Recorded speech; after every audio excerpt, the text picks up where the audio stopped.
Welcome back once again, friends, family, and frenemies. Sorry about that. We had some technical issues with our internet. We are live once again. I think the bugs are all worked out. Occasionally, for whatever reason, my router reboots on its own. I think it's probably tied to something going on with the rest of the building. I'll just have to figure that out, I guess, when I get the chance to. It's usually only happened in the earlier part of the day, not usually this late. So, but with the ongoing heat in the early heat that's come into my area, I'm guessing there's probably more to do with that. So apologies. We're gonna go ahead and just kind of restart the news because I'm not exactly sure exactly when it died. So just to kind of get it out, and this was actually pretty. The internet is back. Just to kind of get it out there.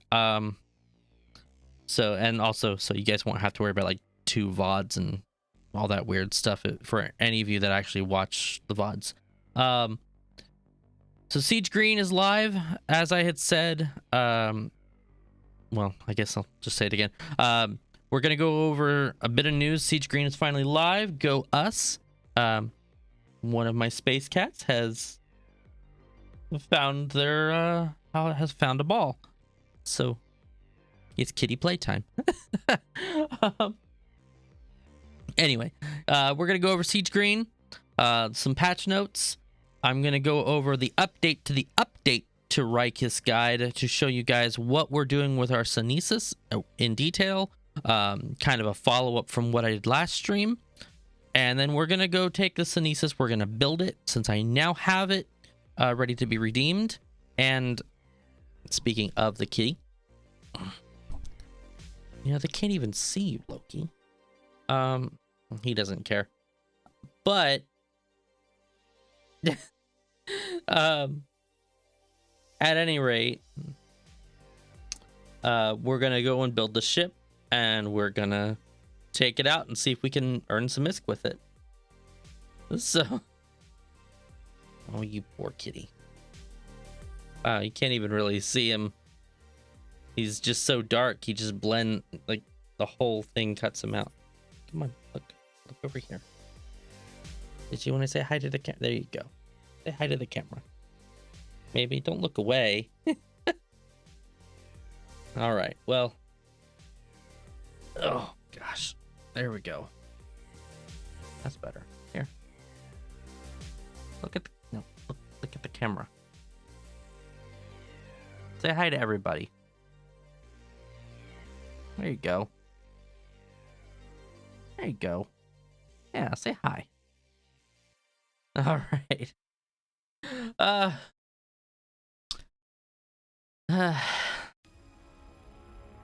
Spirited Capsuleers. Siege Green is live now in Tranquility. This incredible update brings sweeping changes to faction ship, battleship, and capital production with a major focus on dreadnoughts. Starting today, you can look forward to vastly reduced material costs when building these machines of war.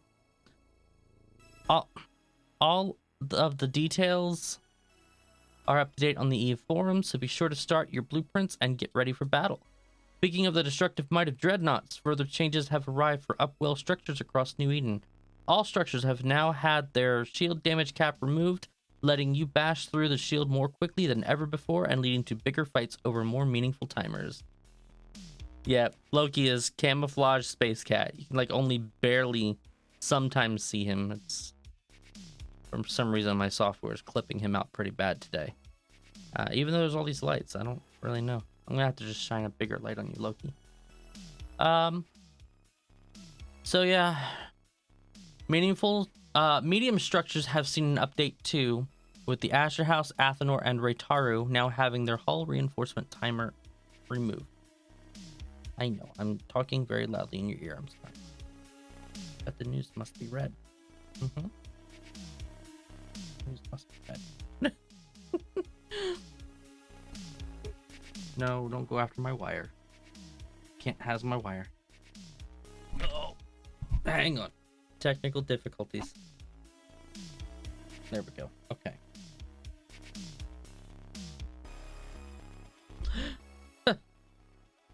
Uh, Astra House, Athenor, and Reitaru now having their hull reinforcement timer removed.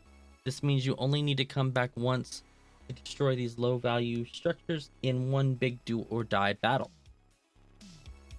And then they're also giving away select skins on the new Eden store. What are you doing? Did you not? So, reps to CCP for that one, because that's pretty cool. Can't has my wire. No. Be a good Loki. Ugh, fur is everywhere. So that's pretty much it for the article on Siege Green, like directly from CCP. A bit of a note. Oh, I didn't switch over to in-game. I'm sorry. There we go. Nope.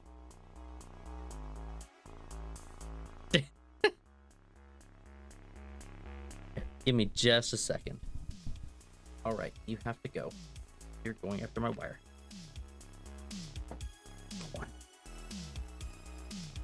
Go on. You know the rules. No going after my wires. Poor kitty. Okay. His fur. It's like... he sheds like crazy too. So that doesn't help either. Blah. At any rate. That was Siege Green itself. That was this, which I read on the last, like right before we ended up going dark because of internet issues. See here. And then,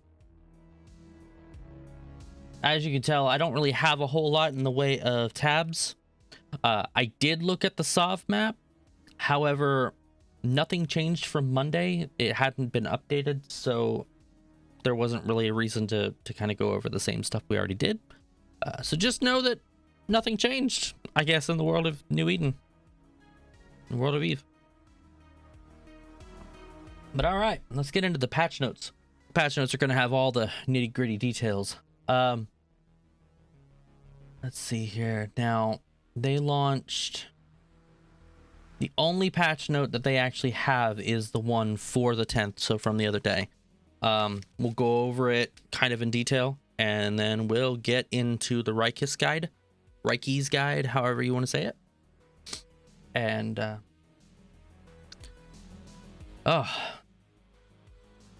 then we'll go from there. So yeah, this was our big monthly content drop. This is the one that almost every month we usually get some kind of a huge drop from CCP. Which I wonder if that means next week we'll get the monthly economic report. They tend to go hand in hand. So features and changes, structures and disployables. Upwell structures have undergone 2 major updates to the reinforcement gameplay mechanics.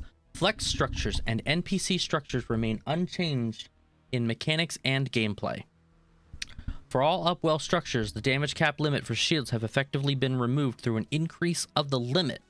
The attribute in-game is still visible as shield damage limit per second, but is now higher than the shield capacity of the structure.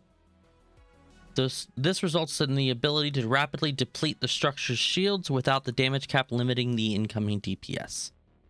For all medium Upwell structures, the hull reinforcement phase has been removed. This means the medium structures will have a maximum of 1 reinforcement cycle after a successful attack, depleting the structure's shields. After depletion of the armor HP during its armor vulnerable phase, the structure will immediately enter the hull vulnerable phase and continue to sustain damage from an attacking fleet. Rip Reitarus. So much for these little tiny beachheads like Astra Houses and Reitarus and things like that.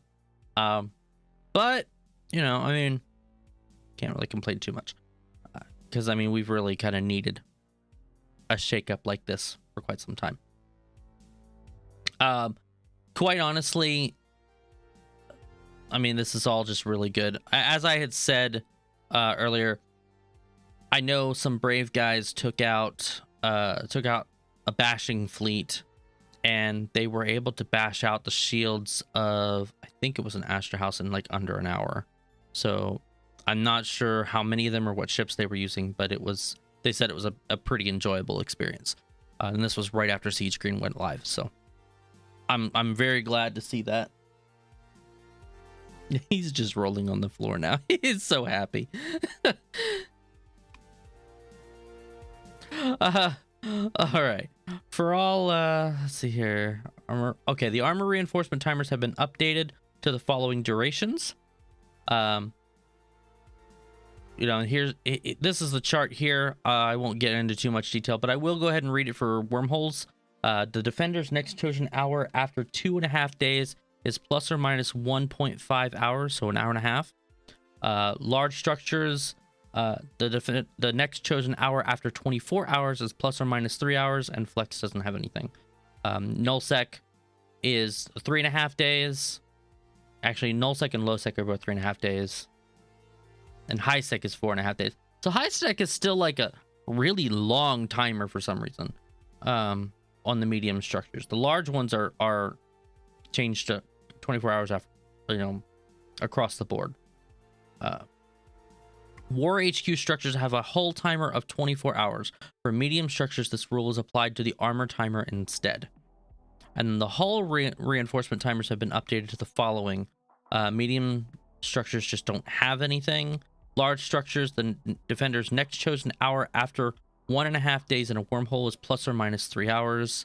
It's 2.5 hours, or sorry, 2.5 days for null sec, low sec, and then 4.5 days for high sec, plus or minus 3 hours on all of them. Flex structures have next chosen hour after 30 minutes, plus or minus 30 minutes. So that's gonna kind of shake that up a little bit. And they have an annotation here. They invited players to discuss the changes, and they added an additional 24 hours onto the reinforcement time for medium structures in wormholes, Pochfin, lowsec, and nullsec. They also heard our feedback on the jitter randomness and reduced the random jitter time from plus minus 3 down to plus minus 1.5 hours for the medium structure armor reinforcement timer. And then the hit point values upwell structures have been adjusted to the following values. So all medium upwell structures have received 100% more shield hit points. That's kind of the base of it. Large and extra large upwell structures have received 25% more shield. And they've got the values here. The medium upwell structures have had their hull hit points reduced by 75%. Which is pretty significant, and that's kind of the basis behind all of that. And like I said, the specific values are in the patch notes. And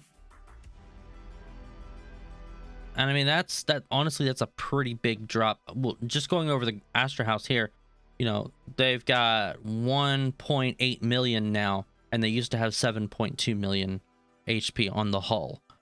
So that's going to make the structure die very quickly. So, yeah, I mean, some pretty big stuff there. So I'm sure there's a lot of wormholes out there planning a lot of things. It's going to be a good time. And then the stand-up point defense battery modules can now only be activated with the stand-up flak round 1 charges loaded into the module for it to use. So there you go. Technical skill plans have been enabled for the macOS client. They weren't before? Okay. Compression and decompression windows have had some small animations added to the completed messaging. Science and industry has gotten, this is where another huge update has happened. Several construction components have had their blueprints updated. These components are used in the manufacture of faction ships, capital and super capital ships. Outcome quantity has been increased for the following blueprints. Life support backup unit blueprint output changed to 3 units, previously 1. Auto integrity preservation seal blueprint output changed to 3, previously 1. Input quantity has been reduced for the following blueprints. core temp regulator, capital core temp regulator, programmable purification membrane, Neuralink protection cell. They've and the specific quantities and types are all in this chart here. So a significant update to the build material requirements of ship blueprints has been made. This update affects blueprints of faction, pirate, capital, and super capital ships in the following way. Note that ship materials reprocessing have also been updated according to the new blueprint values. So things like there's life support backup unit and auto integrity preservation seal inputs. They've been reduced. So Damavic, for instance, the requirements are now 5 life support backup units and 10 auto integrity preservation seal inputs. And they used to be double that. So they basically halved it across the board for them. For the Damavic, Skybreaker, Kikimora, the cruisers, like the Rotova got a huge decrease. The Vedmak got a nice chunky decrease. Stormbringer, same thing. Looks like probably about a 75% decrease overall. Stratius got a decrease. That actually looks like it was halved. If I had to guess. I think that's halved. Pirate faction cruiser input requirements also got it halved. Navy issue cruisers also got halved.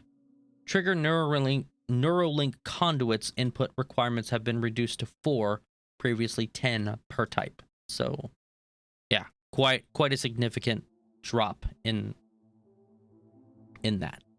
Let's see here. Life for battle cruisers, life support backup unit and auto integrity preservation seal inputs have been reduced. So like here, this was, I would have to say it was probably like a 70 to 75% decrease overall. For the Drekavac, Navy issue battle cruisers got a nice half. Yeah, 50% decrease on their requirements. With the Trigger Neuralink conduit requirements being reduced to 8, previously 20. That's like, 75% as well? No, probably more like 60. Still a chunky decrease. Battleships got their own, looks like this is actually, they got it dropped by 25% on the Thunderchild. Leshak, same thing. Nestor, that actually looks like it went to half. Pirate faction battleships went to half in general. It's interesting how they have the Sisters of Eve ships separate, and then they talk about pirate faction battleships in these notes. So it's kind of interesting that they made that distinguish, they distinguished that in such a way. Same with Navy issue battleships. They went in half, it looks like. And then the Trigger Neuralink conduits reduced to 16, previously 50 per type. Industrials and freighters. Things like the Orca, they got a good 75%. All of the freighters now have their input requirements set at 200 and 400. So that was, once again, a good 75% decrease. And this includes the bowhead, for all you bowhead lovers out there. The inputs, let's see here. The Orca got their core temperature inputs reduced by half. The Neuralink conduit for Tech 1 freighters has been reduced to 16. The Neuralink conduit inputs for the jump freighters have been reduced to 32. So a bunch of nice beefy, fixes there. Capital Industrials, for the Rourke, that looks like a good 75% drop as well. Capital input types required to construct the Rourke will have been reduced aside. Excuse me. aside from the capital core temperature regulator, which remains at 1. Capital propulsion engine reduced to 5, previously 9. Sensor cluster is 5, previously 9. Armor plates 5, previously 7. You know, kind of so on and so forth with it. This one, they didn't reduce like the battery and generator too much. It looks like jump drive. So they've got like, I mean, obviously you're gonna need this stuff regardless, but you now need a little bit less of it, which is good. Carriers, they got a nice chunky drop in their life support backup and auto integrity. I'm saying this a lot. Auto integrity preservation seal inputs, 75% decrease. Trigger Neuralink conduits, they were reduced to 32, previously 100. Interlink communications input requirements for carriers have been reduced to 2, which is previously 5. Dreadnoughts, let's see here. It just says significantly reduced to 200, 400, but it doesn't have here. Okay, here we go.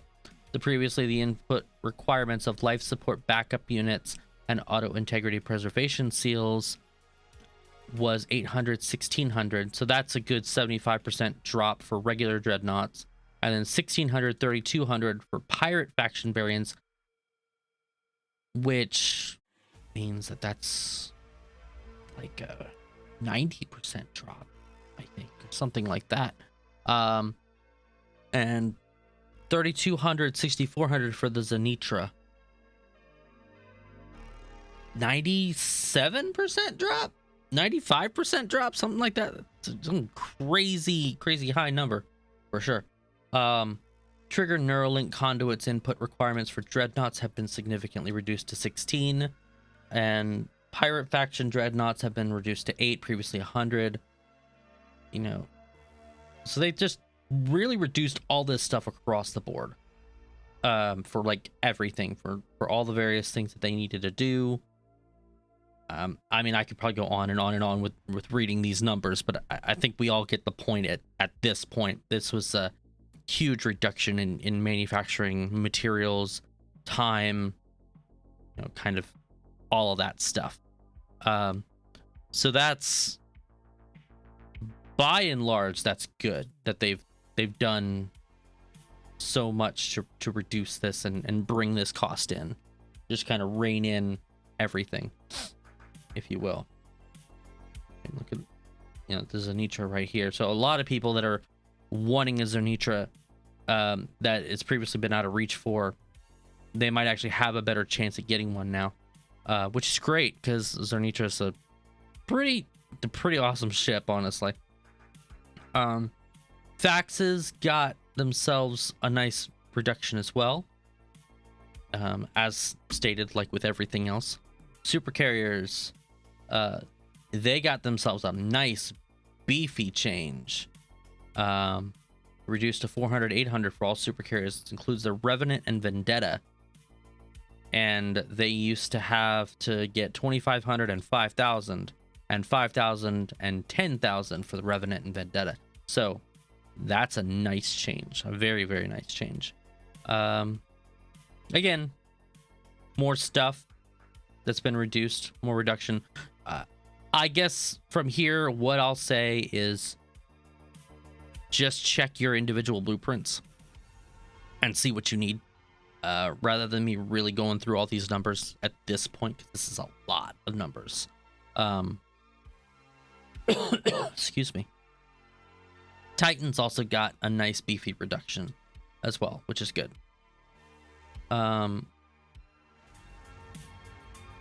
Non-pirate faction Titans, there's that. So, and some of these aren't really that much, like that big of a change, but they probably make a lot of sense ISK wise. Like they'd probably bring in a lot of reduction, money wise and time wise, especially. I'm sure time wise for sure. And it's good to see that they've even dropped the requirements of the pirate ones as well. Moloch. And then they've got some defect fixes now that we've gotten through all the manufacturing stuff. They increased the minimum distance away from a control tower. The Concord rogue analysis beacon must be deployed at to 30,000 kilometers from 2,000 kilometers. Trying to remember. I think I saw that was supposed to be happening. So it's good to see that they've made that change. Graphic ship boosters are now looking a bit better, less flat at low geographical setting. Technical. For those of you who have ever seen the intro movie, it's now more smooth with less stutter. So go back and watch it, I suppose. Improve the speed of loading ship models, both player and NPC, which should improve FPS whenever many ships are being loaded at the same time. Time to go test out in tie-dye. Let's go get some tie-dye action. New player experience. The miner module will now correctly be highlighted for Amar characters in the mining section of the NPE. Stopped an unnecessary warning message from appearing if warping away from the mining site. Removing an unnecessary checkbox in the pop-up that appears when attempting to unfit required modules. And then they've got a bunch of user interface tweaks. Gas decompression window will now correctly update efficiencies while the window is open. Fixed an issue with filtering by bounty risk modifier, so that's cool. Show in world map buttons and map browser panels now work correctly. The small start conversation icon for completed career agents is now red again. Okay. I didn't know it wasn't. That's cool. Mission journal links can again be opened by others while in a fleet.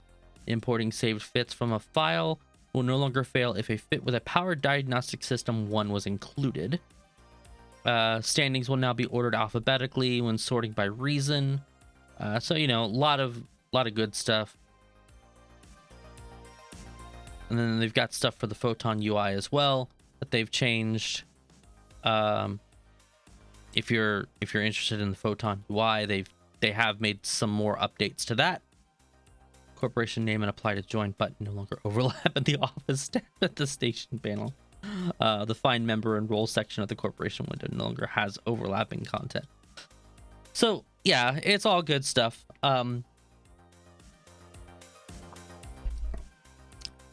So, I mean, go Siege Green, and we'll see what future patches bring us from here.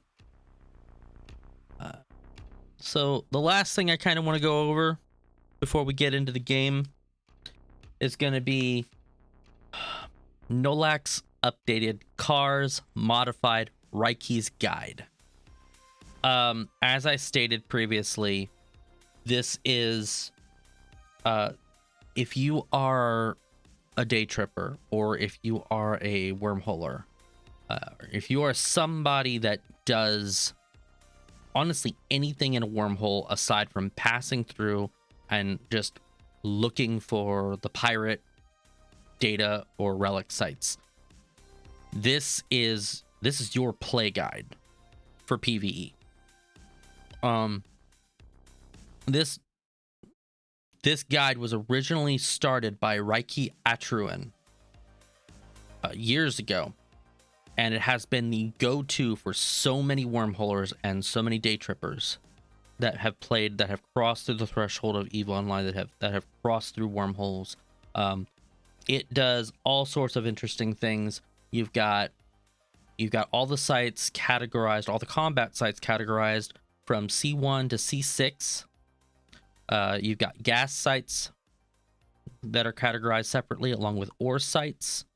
And I might add, these are updated from back when they removed ores from wormholes. So you can be aware of what's here, how much is here, how much you can get. It may not be perfect. I don't know if they ever got the chance to actually go through and update like they needed to. They updated the script. I think I'm still dealing with Loki's cat fur. Yeah, so project was taken over by Noluk and still needs more ore scans. So for those of you that are out there, send Noluk on Reddit those ore scans so they know like what's out there.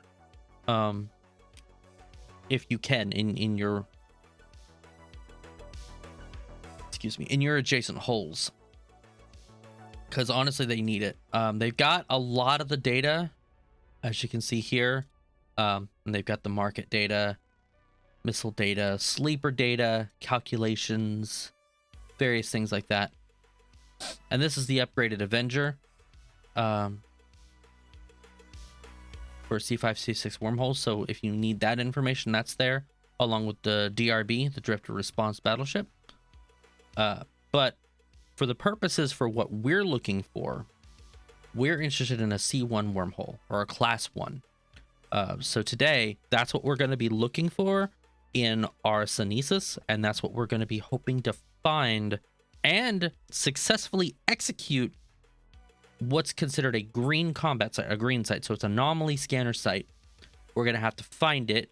We're going to have to make sure that we're secured enough to use it. And then we're going to actually have to use it, use the site. So, and there's going to be a couple different things. We're going to have to make a few tweaks and modifications to what we have to buy in order to make this actually viable. And as you can see, the Class 1 site, or rather all of these sites in here, they list everything. You'll get the sleeper data and the sleeper relic sites listed.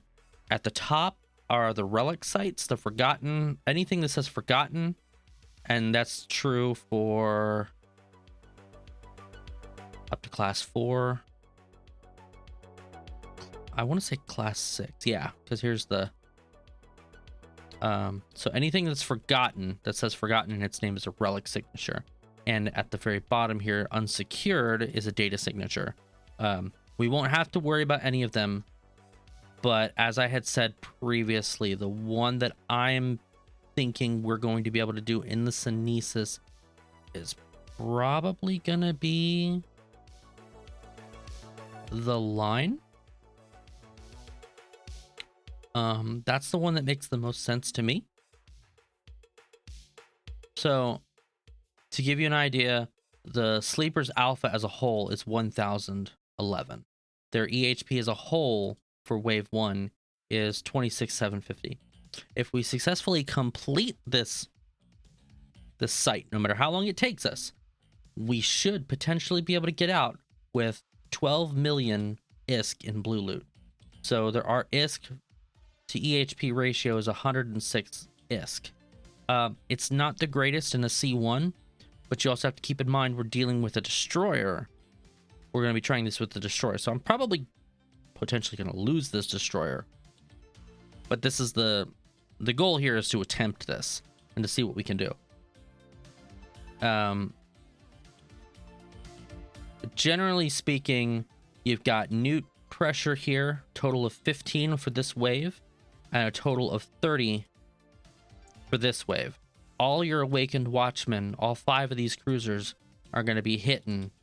Their DPS is not that high when they hit as a whole, so we should be able to essentially, you're going to want to burn them down as quick as possible, and you know, hopefully we'll be able to sig tank a little bit of it, that kind of thing. Because let's see here. Here's the awakened watchman.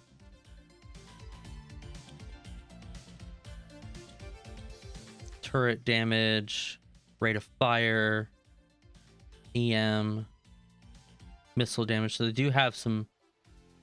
It's like they do have missiles.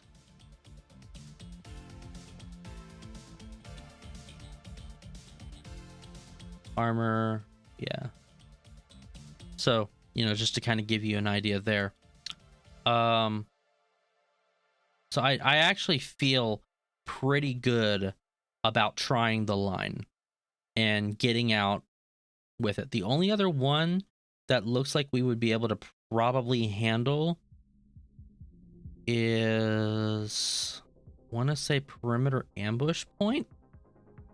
But it's got the security the sentry towers there. They don't do a lot of DPS. Their alpha's pretty high though, and generally speaking, you want to avoid sentry towers because they're just so good at hitting, and their EHP is also really high as well.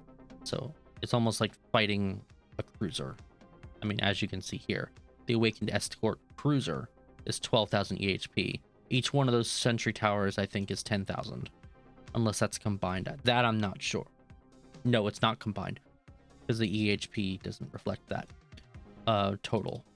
The EHP reflects the total of how many there are rather than that. So yeah, the line or perimeter ambush point's probably out of the question. So perimeter camp might be the only other one that has neuting pressure, not as much. Well, once again, these guys have sentry towers, which is why I was probably saying that it's not a good idea. So yeah, the line is going to be our main focus. But I wanted to just kind of show you guys what I'm going to be looking at. This is the path I'm going to be following. You know, I'll be essentially attacking the frigates first, orbiting the cruiser, taking out the frigates as best I can, as fast as I can, and then I'm going to be going directly out for the cruiser at the end of the whole thing. Wave 2, same thing. I'm going to be orbiting one of the cruisers, and I'm going to be taking out the emergent escorts. All three of them should have webbing capability, so I'm going to run into some trouble there with the DPS, but I should generally be okay if I can just take them out fast enough. Wave 2 is probably my biggest concern. I'm not that concerned about wave 3. And then here you can see the distance, by the way. This distance, I believe, is warp in distance. And then this is their speed as well.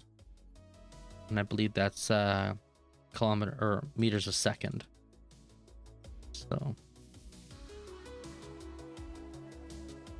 So yeah, that's going to be the plan. We're going to go ahead and switch over. Let me get to the right thing here. Boop. There we go. All right, just gotta move a couple quick things out of the way.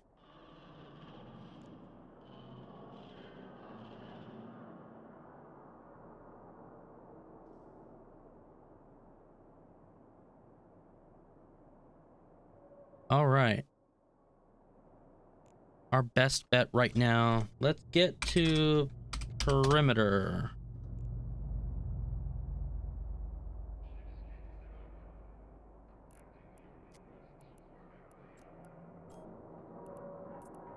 Actually, realistically, I want to get a little bit closer than that, but okay. We got ourselves a bit of a run. What all do we have? Okay, let's see if we can sell these lock boxes. Okay, so we can sell them in the next station over. Good. And that's what we'll do.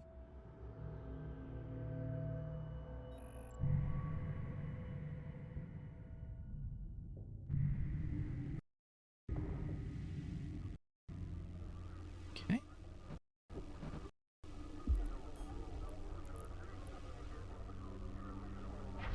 Drive active. So as I said, we're going to have to make a few changes. So it's a bit of a recap.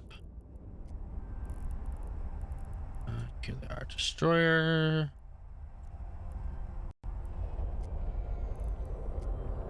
Might be under special edition then.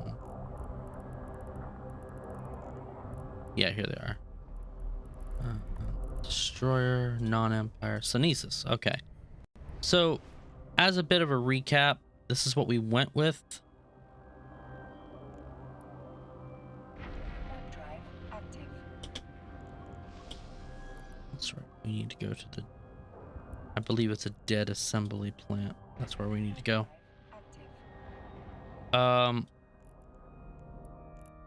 but as a bit of a recap, we modified this slightly. So we got Arbalest rocket launcher 1s. We brought in a prototype automatic cannon, autocannon, to avoid any cap loss issues.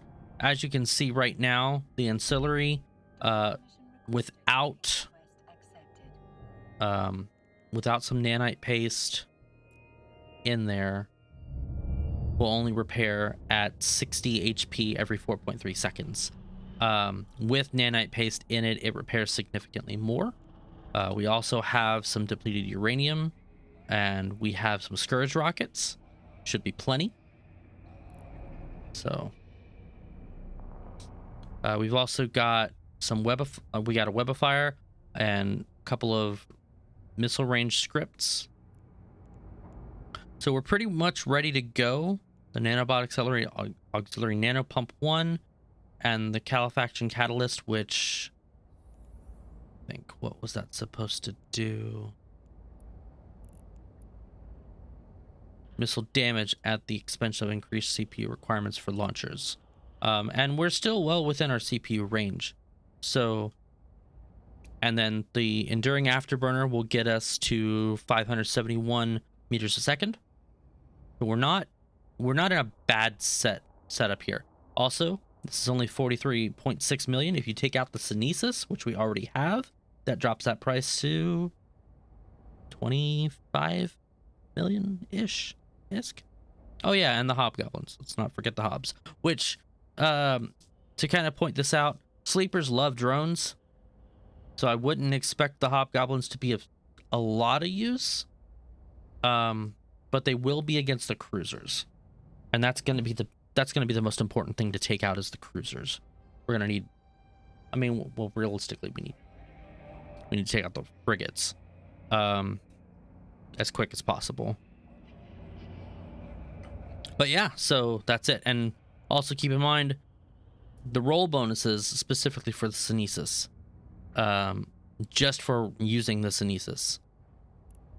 Now, the only things that I'm going to be adding here is going to be, I'm going to have to add a core scan probe launcher, some core scanners, and an MTU, mobile tractor unit, as well as a mobile depot.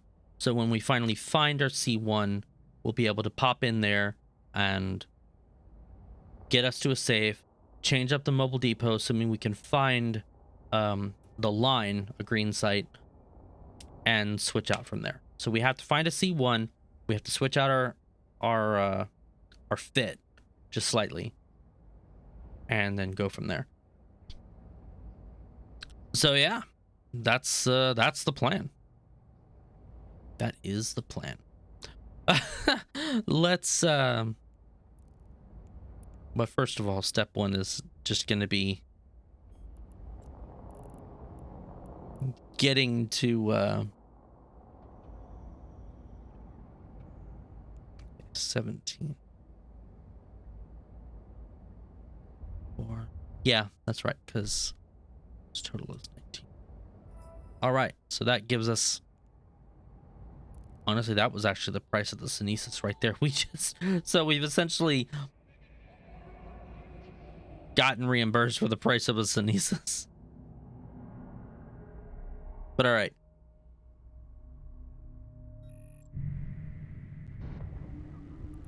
So let's head out as quick as we can. Warp drive active.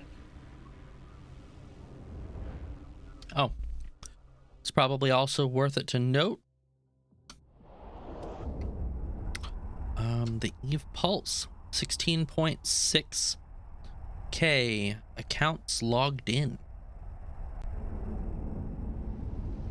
So, not exactly the quietest night we've seen, but it's not exactly a slow night either.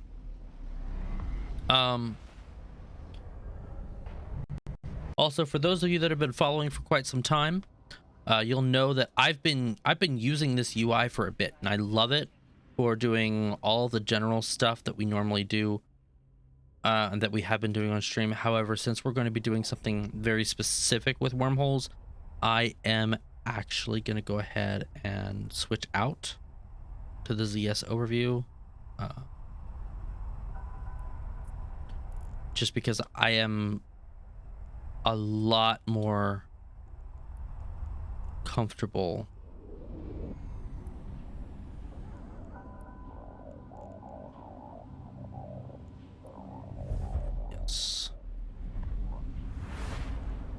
I'm just a lot more comfortable doing wormhole things like this in ZS overview. Drive active.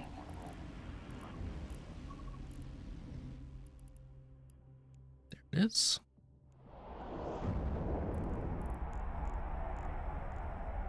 And it's been a bit since they've updated this, so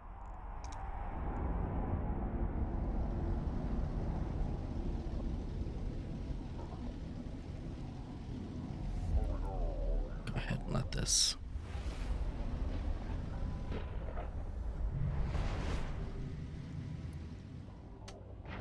Drive active.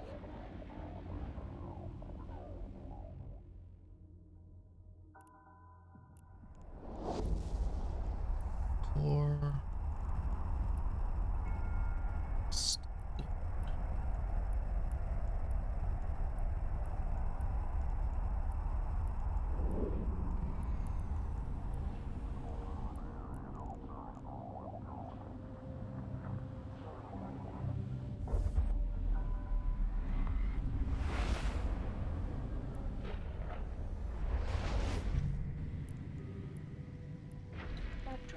Standard. Here we go.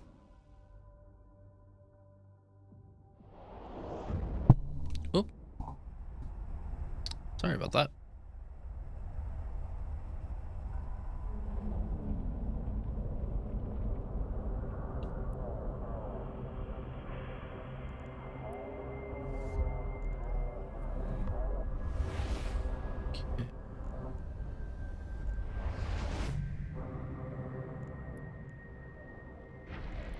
Oh yeah, and before I forget, I did get some skill points to drop in here.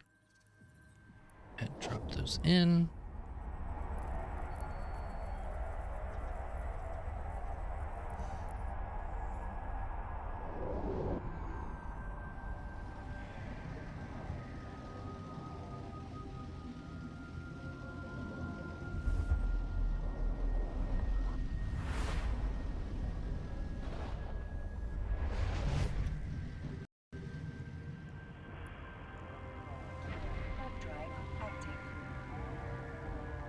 Honestly, we're making pretty good time.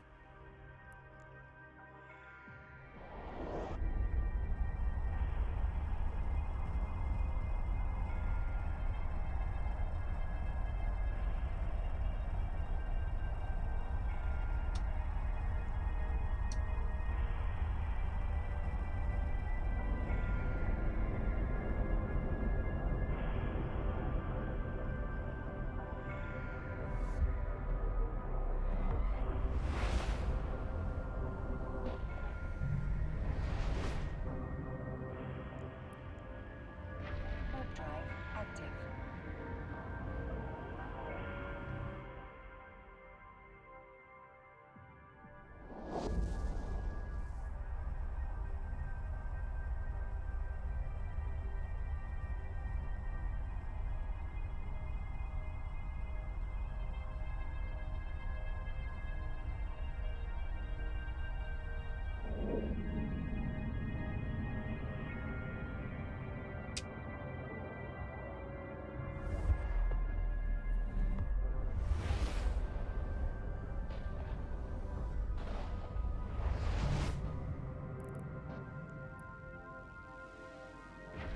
Drive active.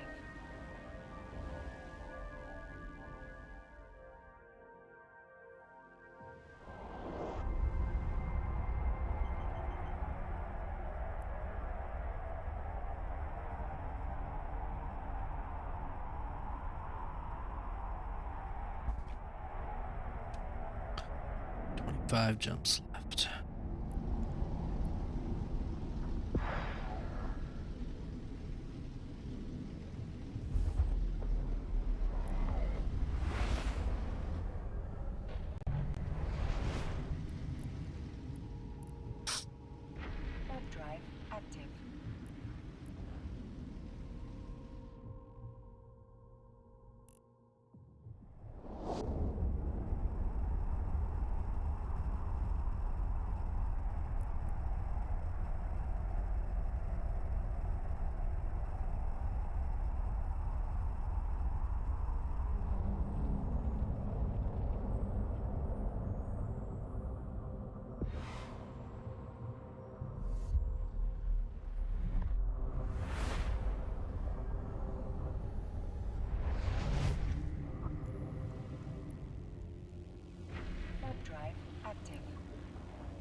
While I'm warping through, check a couple of things real quick.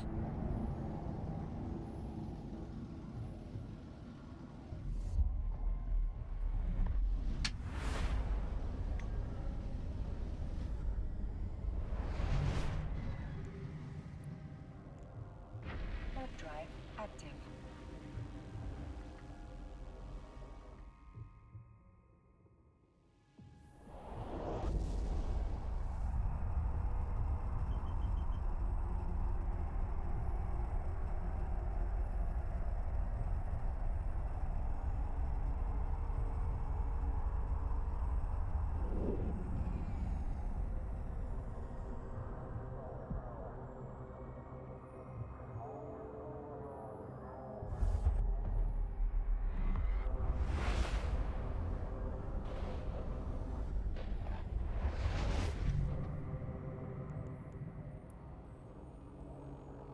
Warp drive active.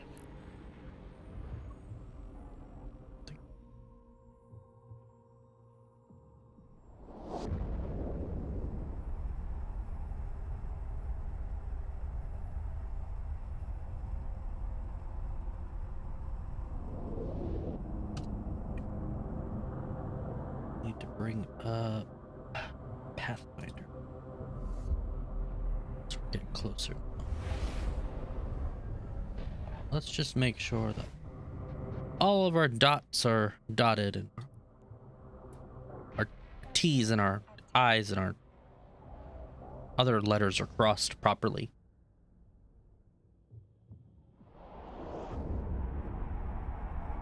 It's a C1 wormhole we're looking for, so honestly, I think any quiet area in high sec would be just fine to start looking.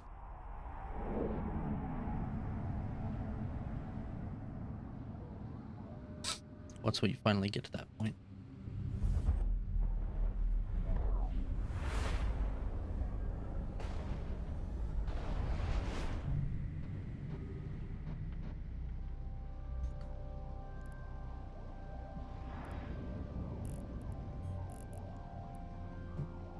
Warp drive active.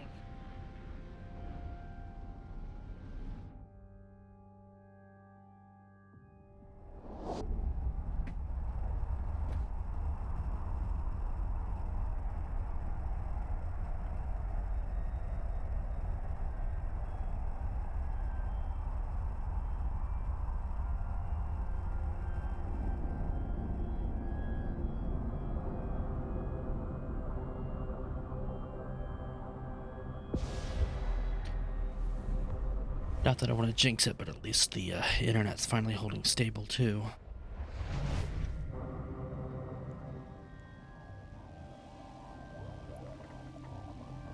Because that was stressful. Hey, Tech Witch, how's it going?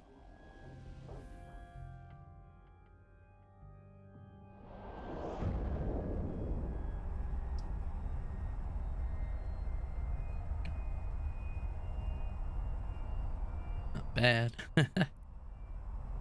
Same here. Same here. Just trying to make our way back to Jitta. Doing that insta warp. Yeah. It's not really insta warp actually. But yes, I love doing it in the frigate. 2.2 seconds, so not just a little over. I think the server takes it up to 3, which, you know, whatever, right? But yeah, I mean, either way, I'm enjoying it.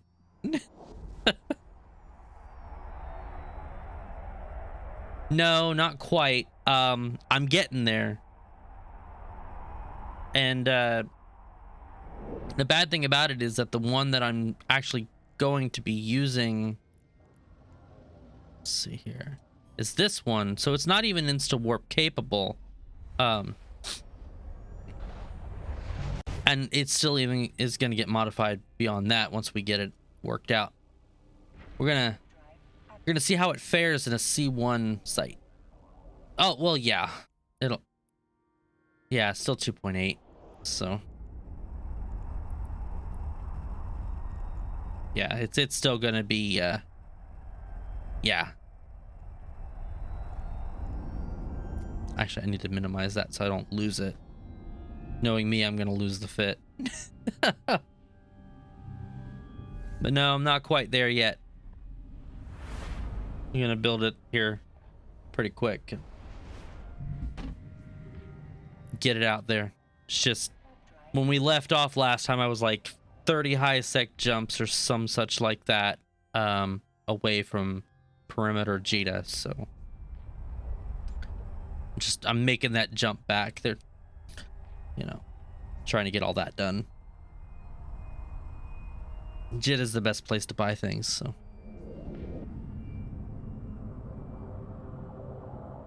Yeah. Yeah. Back of the universe.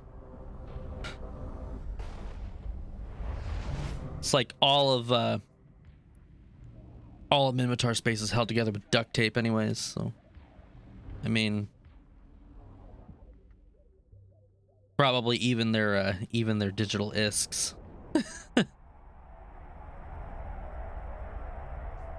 That was a poor joke. Rust and duct tape. Yeah. This Sunesis is gonna get held together by a bit of rust and duct tape too.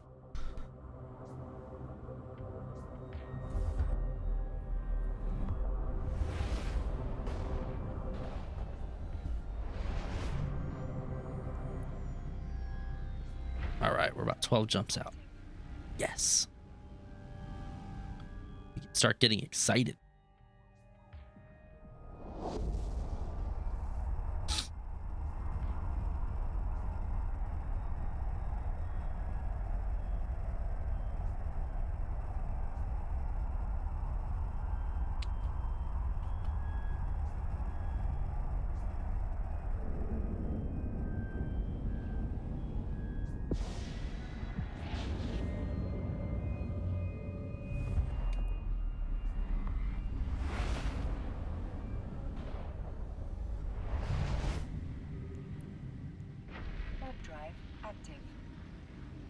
Yep, it was actually a suggestion by Spoopy's ex-CEO to take the Sunesis fit out and see if we can actually use it in a wormhole. So that's actually kind of the goal for tonight. See if we can bring it into a C1 wormhole, find a site that it might actually fare okay in, and see if we can do it with the type of SP that we got. It won't be a lot of ISK if it works, but hey, ISK is ISK, and it's going to be a lot of fun to try it out, so. Yep.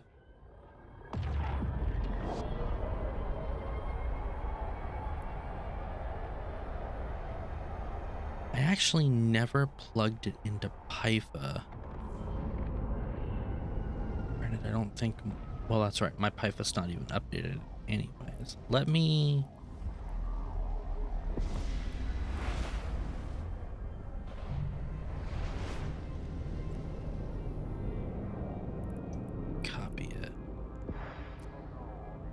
I need to plug it into Pyfa real quick.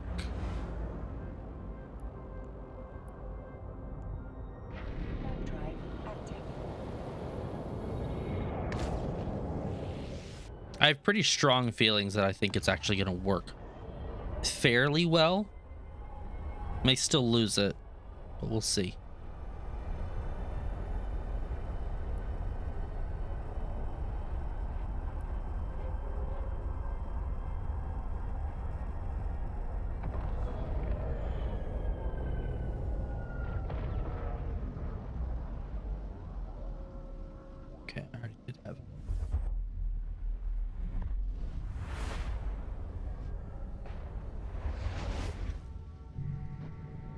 What did I have?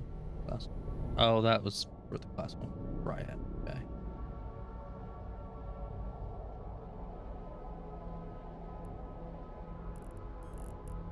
Okay. And skirt. Okay, we got skirt. Antimatter charts.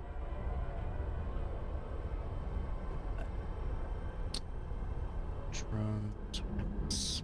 Lip stack.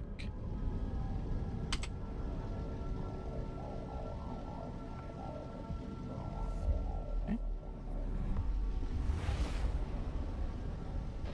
That's our... Oh, I actually need to find out... What do I need in order to use nanite? Do I need anything to use nanite paste? Or can I just use it? I thought I needed to... No, I guess I can just use it. Okay, that's good to know.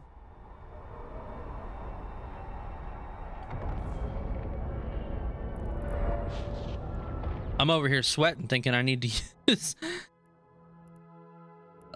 But I guess that's... I guess it's only if I'm trying to overheat, isn't it? It's only thermodynamics. Okay.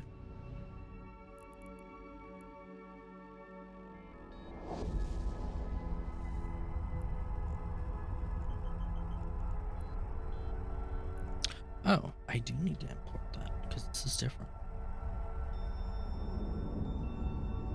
There we go.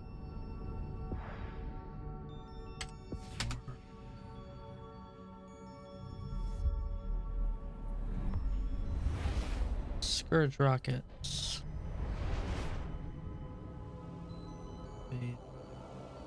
Plasma. Drive active.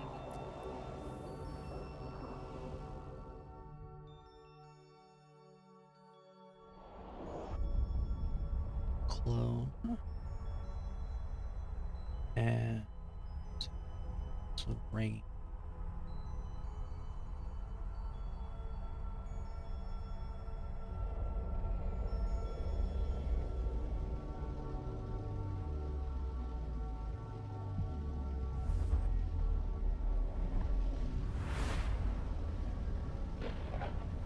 See, make sure that sleep is selected. Drive active.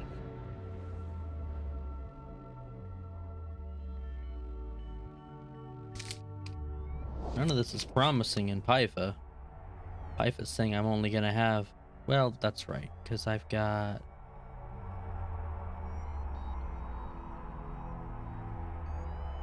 this is not going to last, so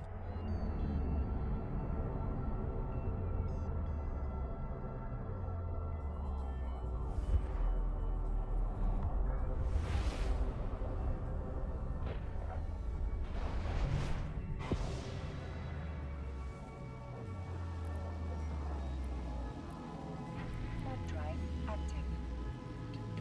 jump slack. Okay.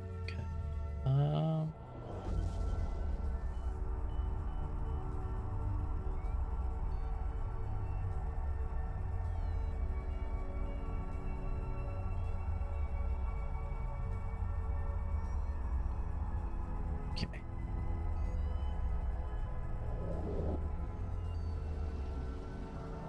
Our total firepower.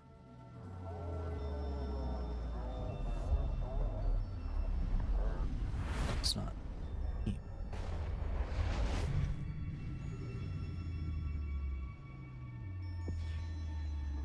No, they're in there. Why is it showing weapon DPS 0? Oh, 'cause I don't have them on. It would help if I actually turned them on. Okay, so my volley is 244, but that includes the drones as well.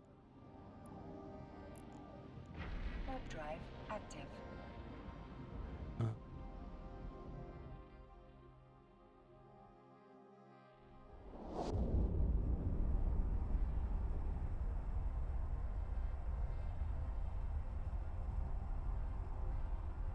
There we go. Okay.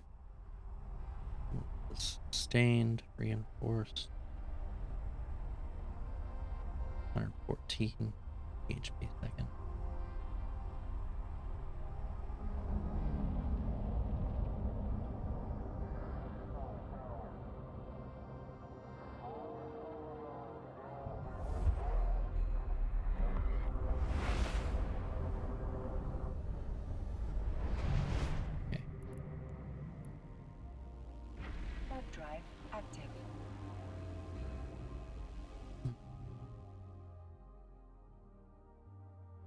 It's all right.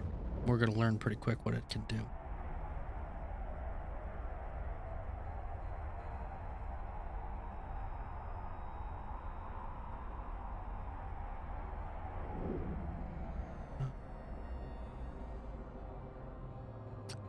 Was originally going to.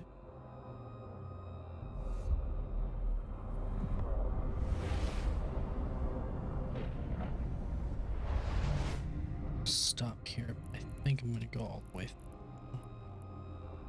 Warp drive active.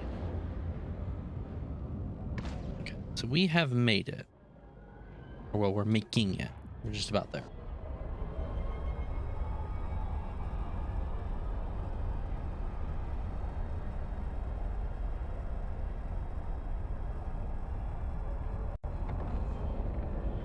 Well, that seems to have changed it up quite a bit.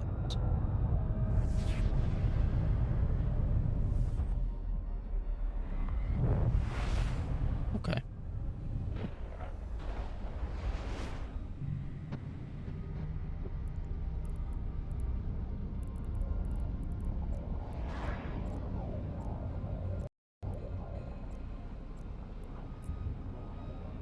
Warp drive active.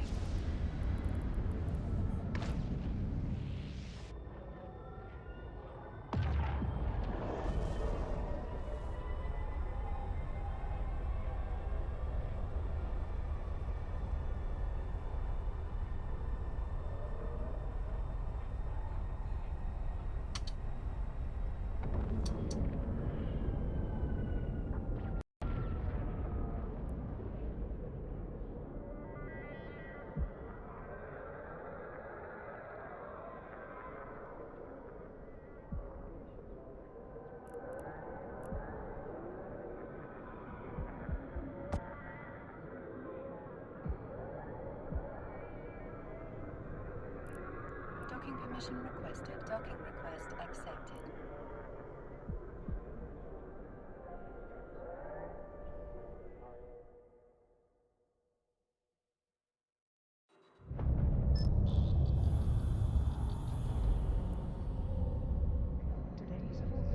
All right. So we are here. Please fly safe as you exit this station.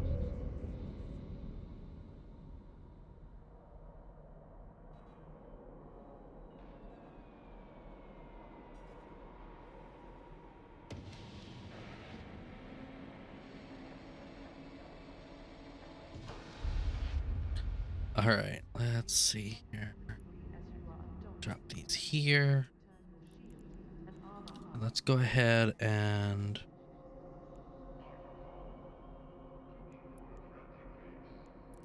Where is it? There it is.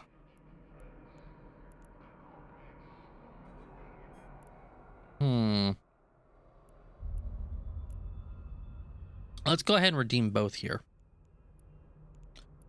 So that way we can play with our Sunesis in a shiny new skin. Normally I would redeem the skins on my main, but I mean, you know, for this particular occasion, I think it's all right. It's fine. Please note there has been reports of scammers in the local area.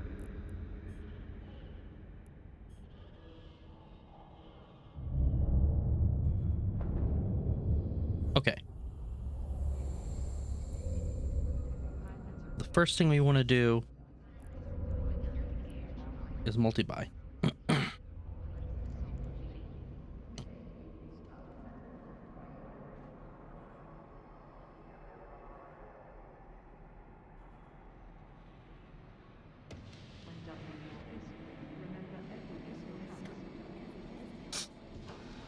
Okay, 43 mil. Let's get rid of the Sunesis in here, since we've already got our Sunesis. And 25.7, so that's pretty good, honestly. We'll buy all this. Okay. So we spent 25 mil on a ship. Just to give you guys kind of an idea. We just spent 25 mil on the mods for a ship that we got for free. Normally the ship is worth 43.6 mil full with the ship hull and everything kitted out. So if we do, if we pay attention to Let's see. Where is it?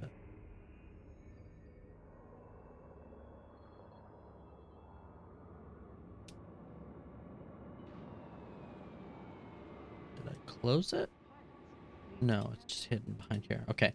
So if we're going for the line, specifically just the line, and we can get 2 of them and successfully complete 2 of them, we will have made the ISK back for the fit that we just bought for the ship. Now, if we were to buy the whole ship and everything, we would need about 4 of these in order to make back the ISK and some change. So it's not bad to do that. If this ship was a little bit more capable, we might consider trying something like, well, honestly, all the class 1 sites are about anywhere from 9 to 12 mil ISK. So, and this also, like I said, doesn't include the fact that we're actually going to have to buy scan probes. Let's see here.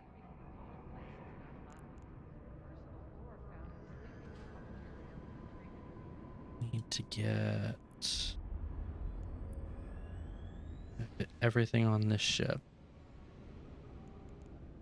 There we go. Okay, so it's got everything in here. Let's go ahead and put the repair paste in there like we need to. Oh, I guess I've got depleted uranium and phased plasma. Depleted uranium only goes to 75. About phased plasma. Pirate activity seems higher than usual. Please fly safe as you exit this station.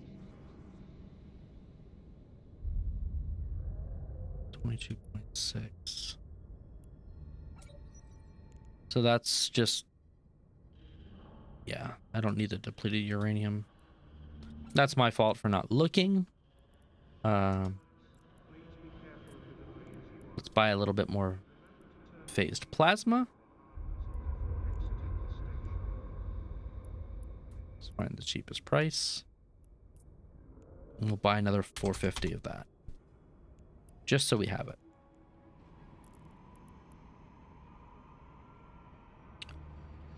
We'll drop it in there. But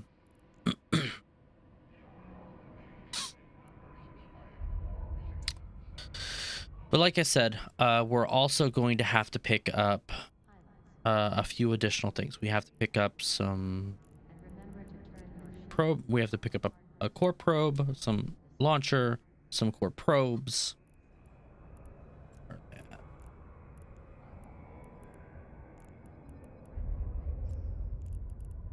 Turrets and launchers. At least they shouldn't be. No, they're not. Welcome to Cheetah Trading Hub. Please note there has been reports of scammers in the local area. They're gonna be under scanning equipment. Need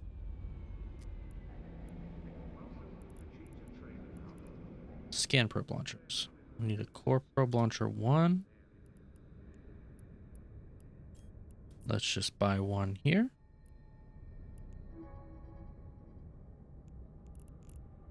And then we want to get some probes. So we need to go under here. Now we could do this in one of 2 ways. It does have a bonus to core and combat scanner probe strength. So we could just use the sisters probes that we've already got in the magnate. Or we can just buy our own. If we're doing core scans from sisters, 8 of them here would be almost 3 mil. That's actually not too bad. We'll just go ahead and do that. And then the last thing we need to get, I can remember where they're at. I don't think they're in, yeah, they're deployable structures. We need a mobile depot.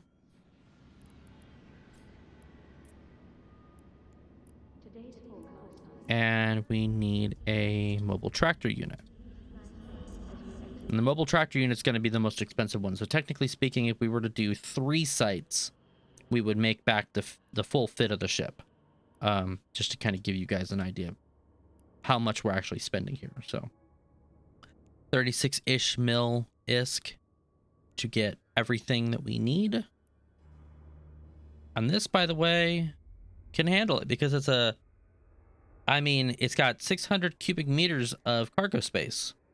And the blue loot that we're going to be finding is not going to be that expensive, or that big in volume.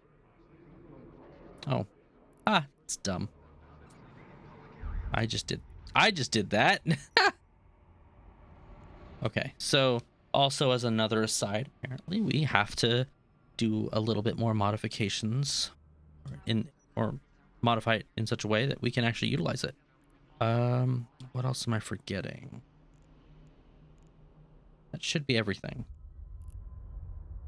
And Pilots, please also, docking, and remember to turn your shield and armor hardeners on before exiting the station.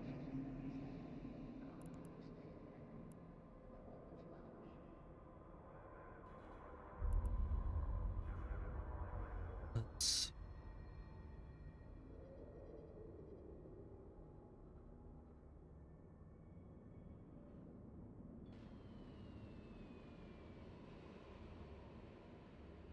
There it is. Okay, so I'm gonna need that.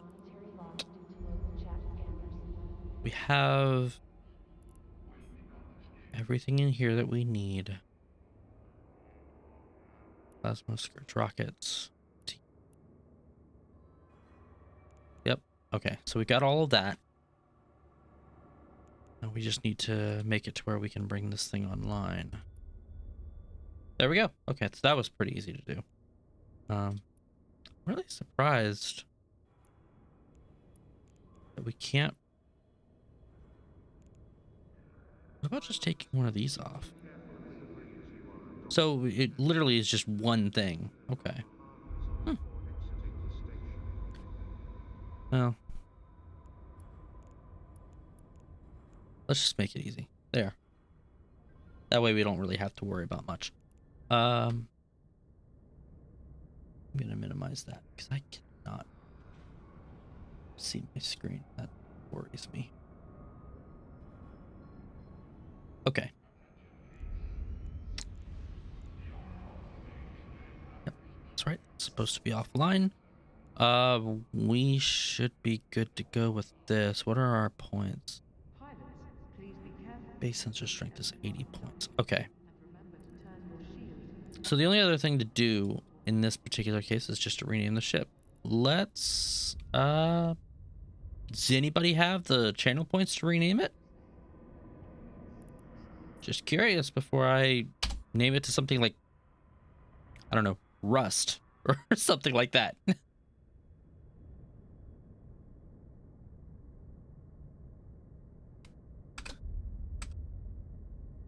So, well, I will rename it to Rust for now. If anybody has the channel points to rename the Sunesis, it is up for renaming if anybody wants to go that route. Okay. All right, so now we're gonna go ahead and find our... Oh, yes, we can make the buttons small again. Oh, that's very exciting. I love it. Very happy about that. I didn't even know we could do that again. All right. So now we need to find ourselves a nice quiet back alley high sec-ish area. Welcome to Cheetah Trading Hub. Please note there has been reports of scammers in the local area. There are usually some decent spots. Yeah, the little things that bring us joy.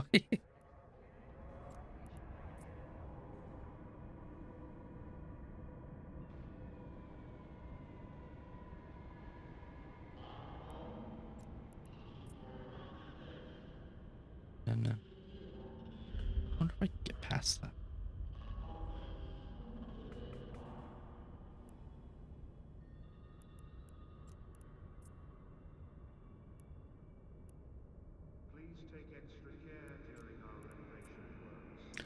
go that route. Let's see what we can find around in that area.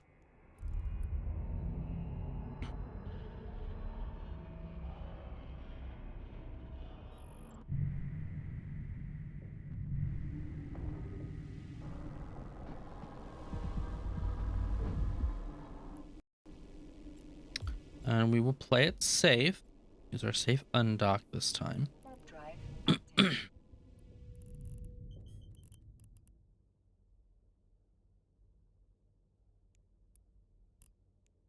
Warp drive active. All right.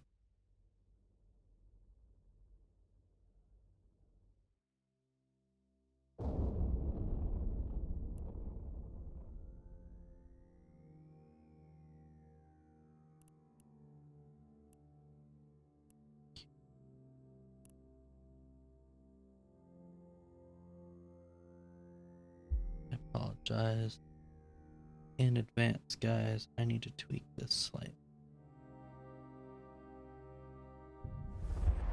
You guys are gonna see me kind of jump all over the place for half a second.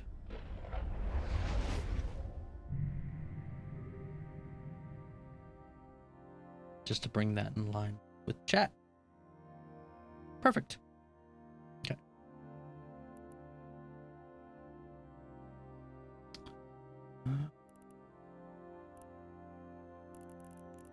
Where is... Warp drive active.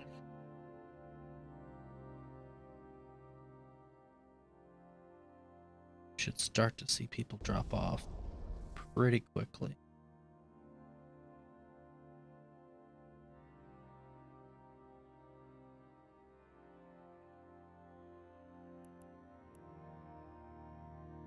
Oh, cool.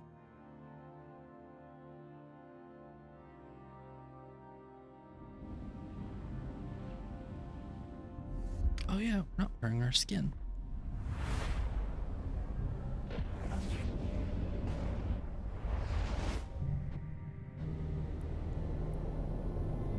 Warp drive active.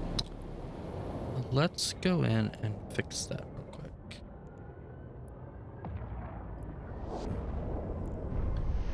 Yeah, there we go. Now we're looking purty. Super purty.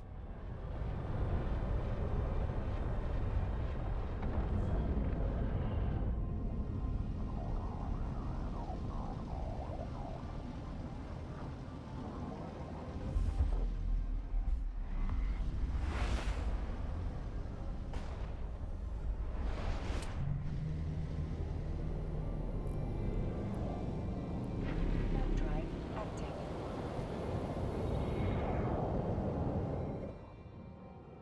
Okay.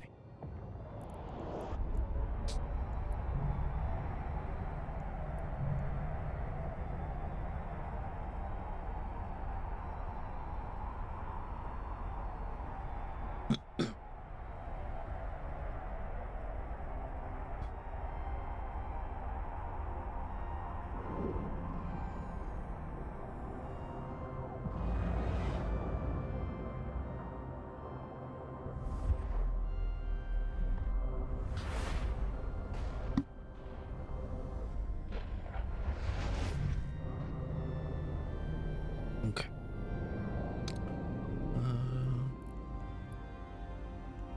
Still nothing.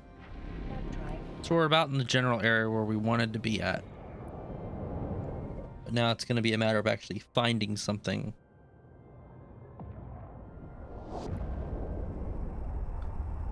To utilize.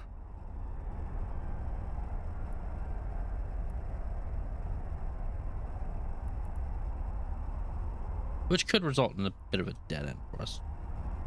Who knows? But we'll explore around this this constellation here a bit and see what we can find. Oh, excuse me. If this doesn't work, we might head down in this general area. Maybe.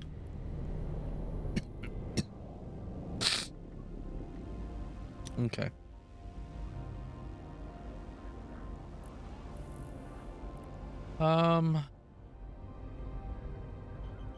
It's not too bad. So let's go. Let's go over here. Drive active. Oh, that worked pretty quick. While I'm thinking about it, I'm gonna go ahead and link my gun or link my missiles.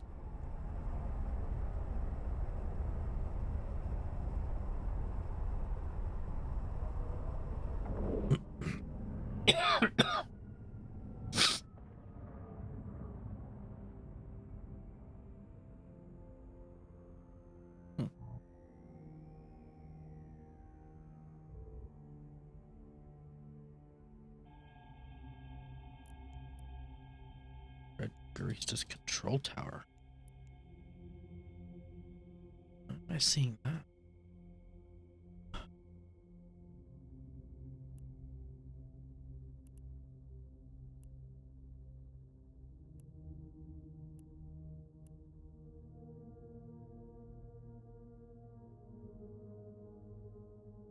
Did it not name my Sunesis? Or did it just not show it?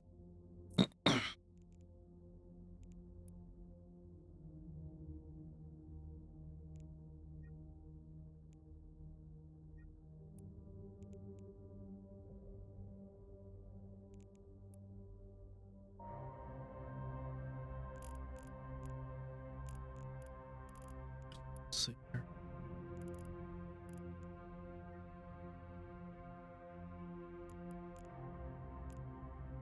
Okay.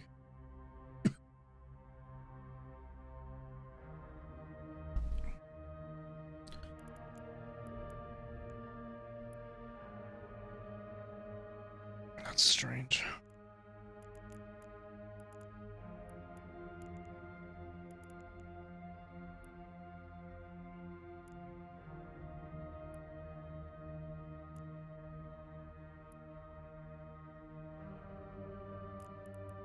That line break is there.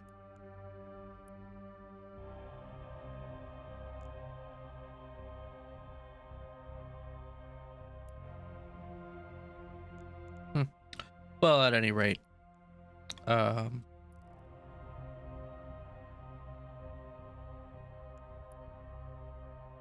don't think I have anything to worry about for the control tower, at least. I'll go ahead. Move away just to be safe.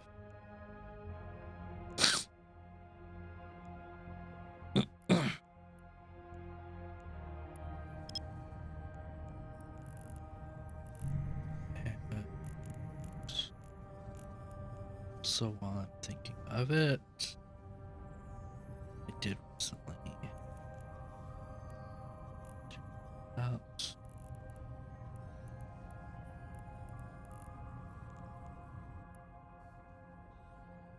brackets.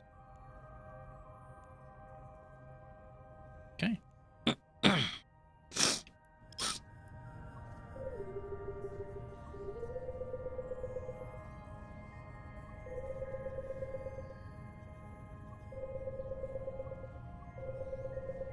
Ours just hit pretty hard. Okay.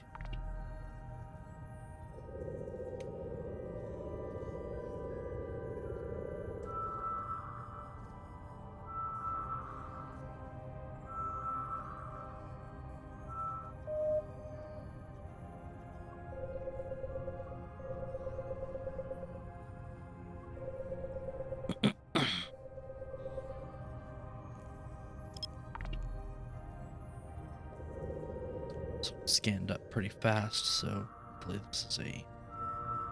Oh. And it is.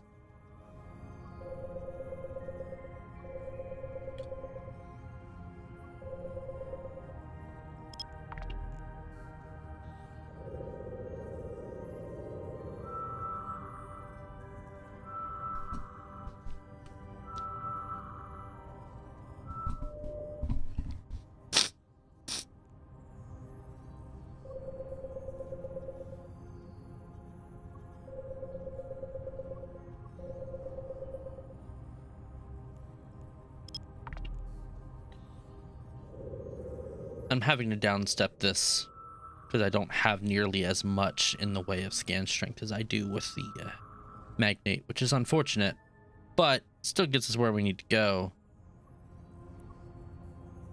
This was a level 1, so let's warp to 0 on that. Warp drive active. Okay, so chances are this one's probably going to be right here.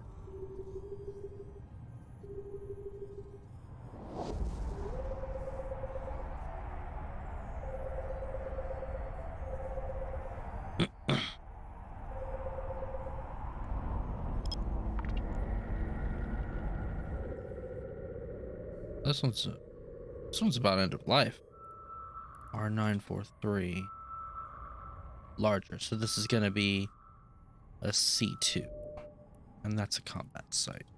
Okay, so our search continues. Warp drive active.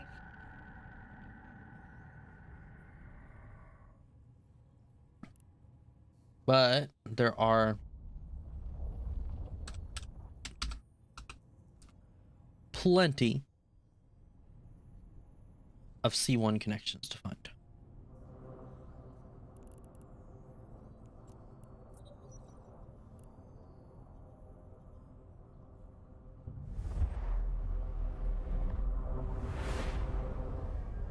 Specifically, for those of you that are curious, there are 222 wormholes, C1 class wormholes, that have a static leading to high sec. Conversely, there are only 112 for low sec and 34 for null. I believe your C1s have 2 statics. No, just 1. Okay.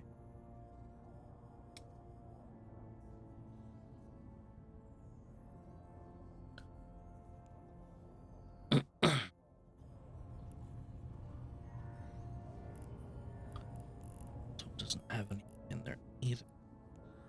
Warp drive active. Go ahead and reload that while I've got a second.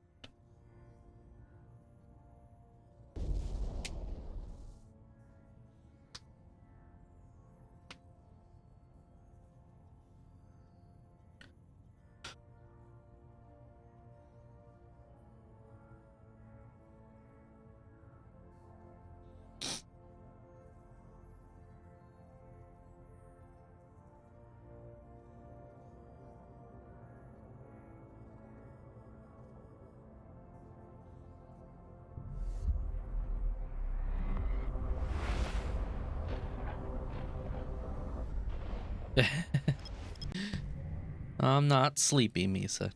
Not yet, at least.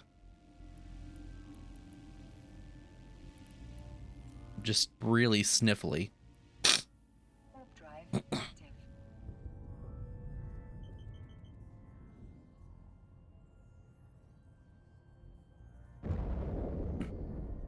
I actually think I'm gonna have to hit a quick BRB, so I can deal with this, because this is bad. I will be right back though. Sorry.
Okay, sorry about that.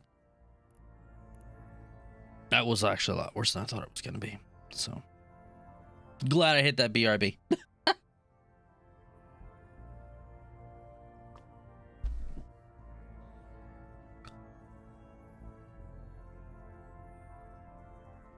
Okay, so I got myself in a pretty decent spot. Yeah, actually, this is a really good spot. We're going to go ahead and launch probes here. See what we've got.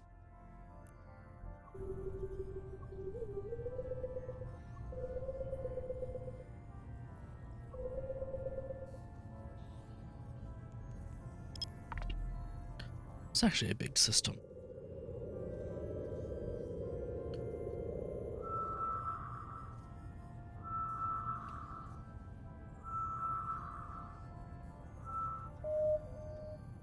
Okay, this one actually gave us a pretty good shot.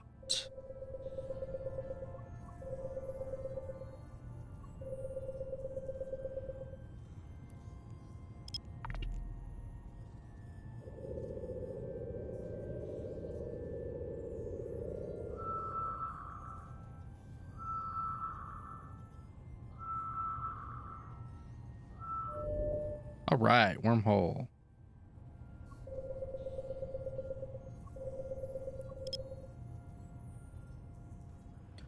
Come on, do the thing.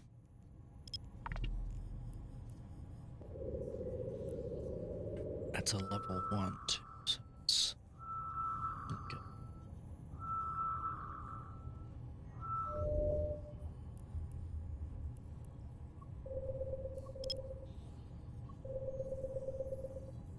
That's kind of annoying.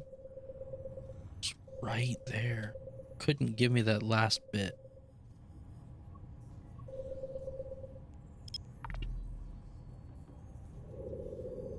If I knew that it was right on top, I probably would have gone ahead and just dropped an extra degree, but that's all right. Okay.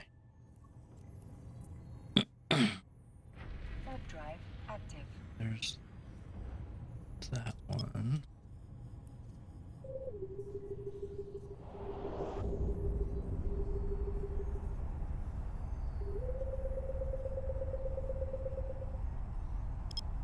Let's go ahead and see what this one brings as well.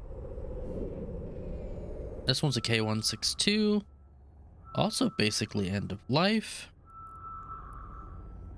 Larger, so it's going to be a C2 or C3. Alright, so not really what we're looking for.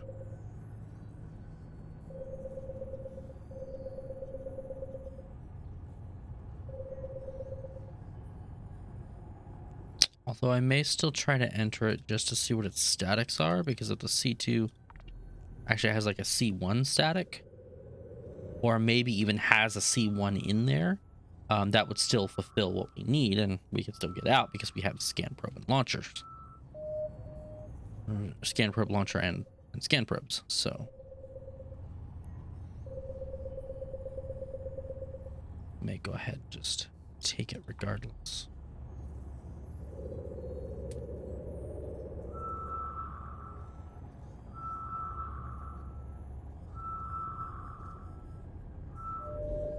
Okay. And just so we're thorough, let's see what else we have here.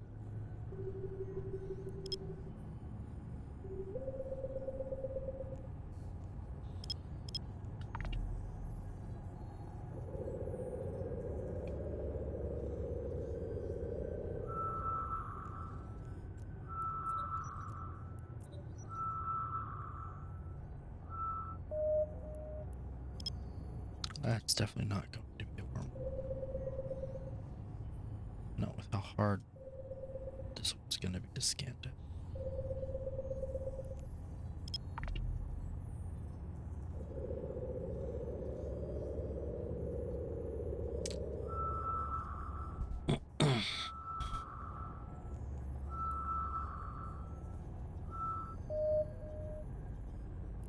Yeah, I think I'm going to avoid that. We're going to head inside here. See what we got. Make sure that's ready to go. All right, let's do the thing.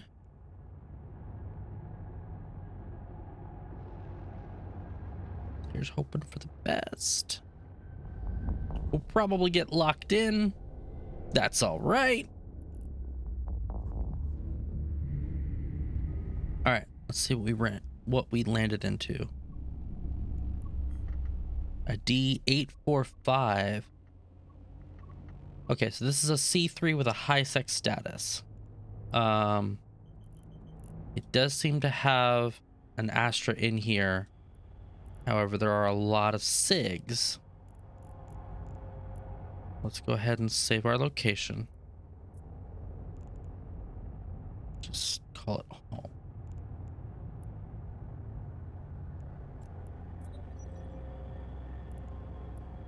All right. And then let us see. We're right here in the middle.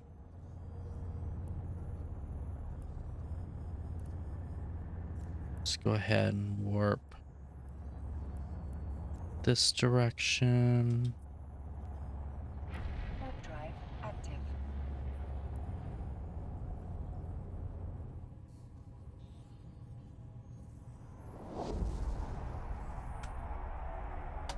Boop. There we go.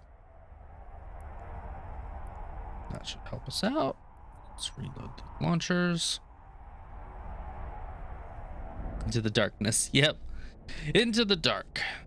We have a lot of signatures too, so a lot of chances to find C2 with a C1 static or something like that. So we'll probably just begin our journey here.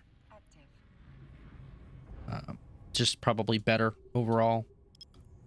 That way gets us into the deep black a little quicker. Excuse me. Oh, they've got everything here. All sorts of stuff.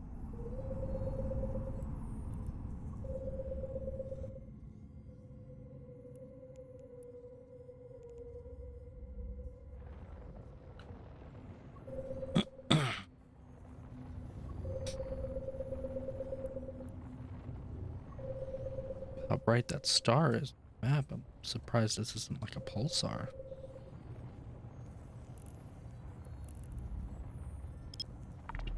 Zoom this way down.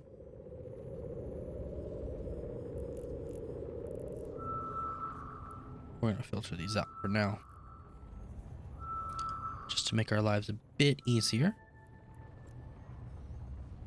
Ignore that result. Probably won't matter here soon anyway. Probably gonna lose it. And let's see what else we got in the area.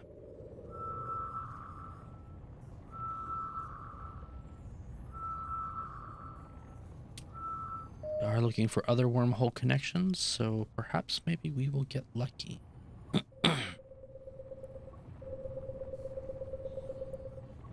And I'm just not having any luck with like my sinuses or drainage at all this evening. It's really bad. All right, let's see what we can find with this one. A lot of these kind of had similar hits, so I wonder if at least 3 of them aren't wormholes. Huh? No. So it seems our first one here is a wormhole. That's good.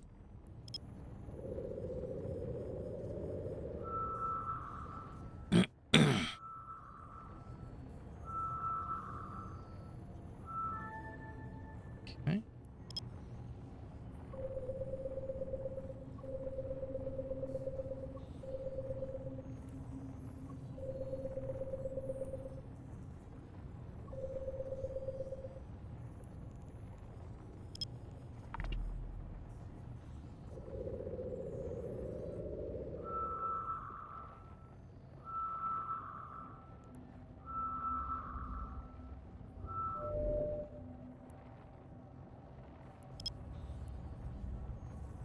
Still an unknown scanning difficulty.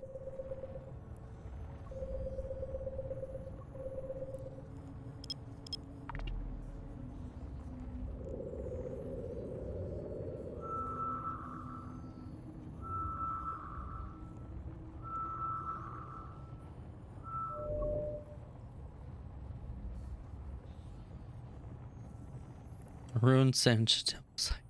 Okay, well, not what we're looking for. So we shall continue onward. We'll do this one.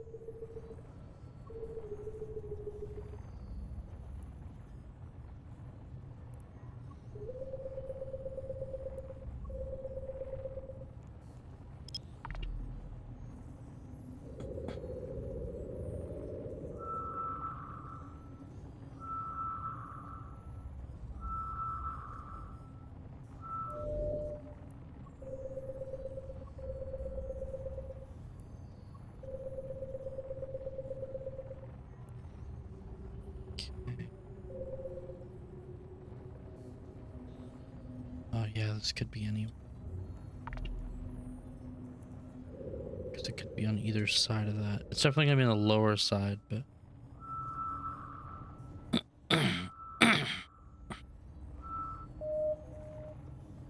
No, it ended up farther away. That's strange.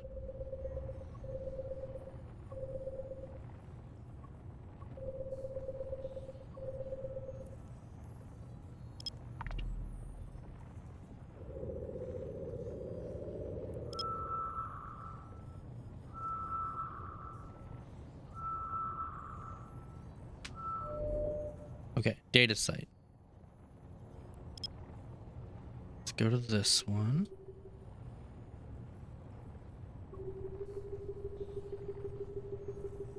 I should have grabbed all the scanning array stuff.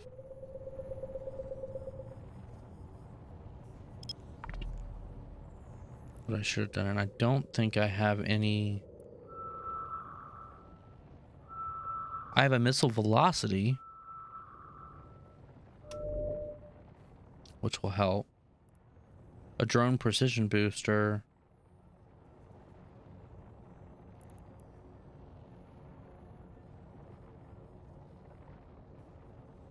Well, this one gives me sensor and scan probe strength, so let's go ahead and actually just redeem that.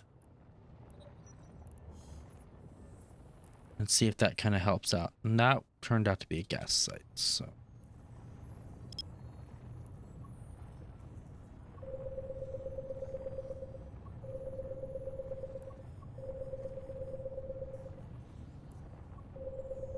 I wonder if I have to reload them.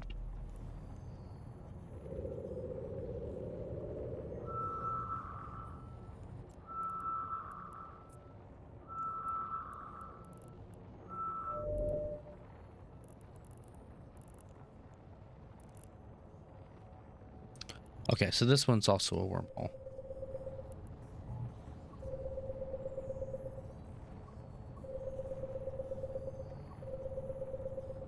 So we've gotten, well, I guess you could say technically 3 wormholes out of this deal so far.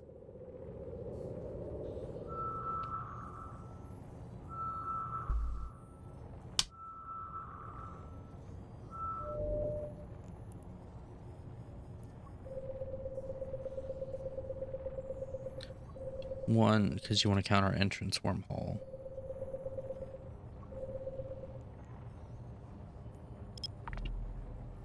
Just drop it down 1.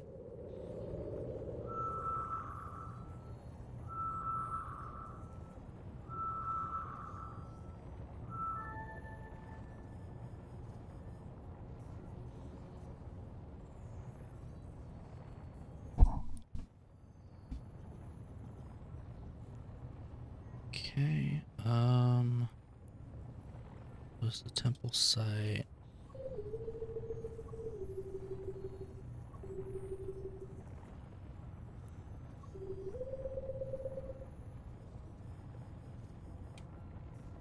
Let's do 4, since it doesn't really show us.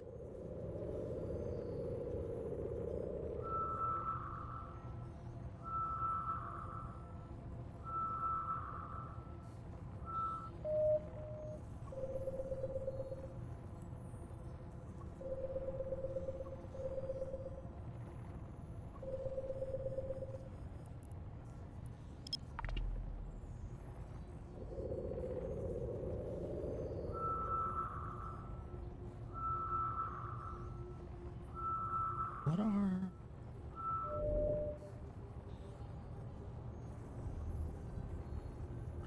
wandering.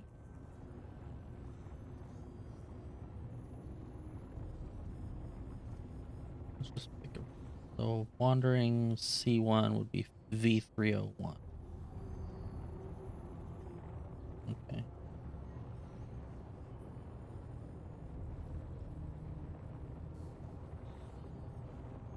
I'm not aware of.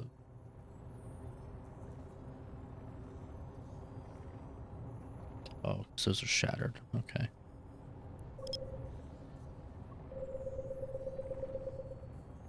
Okay. So we now have 3 wormholes to take a look at.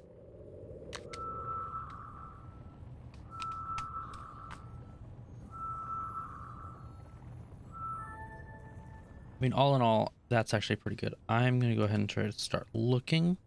Warp drive active. I want to pull those in anyways. See if I can. Yeah, okay. So it did raise it up by 5 points. That's actually pretty good.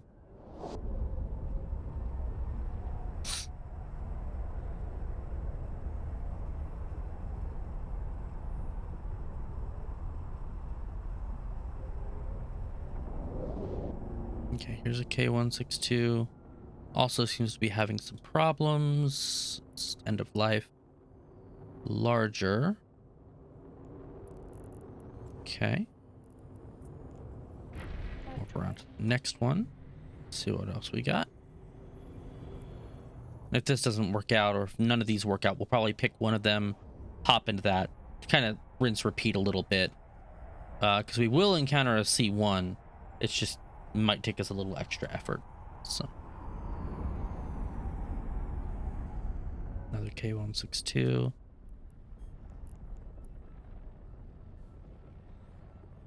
Dangerous unknown. End of life.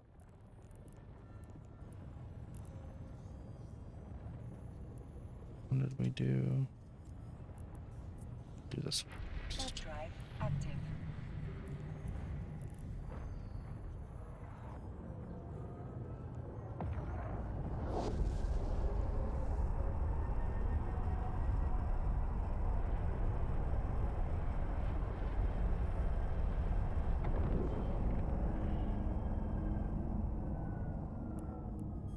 L005.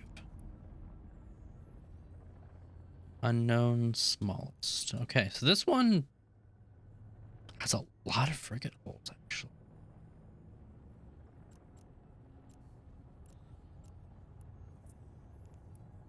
Warp drive active.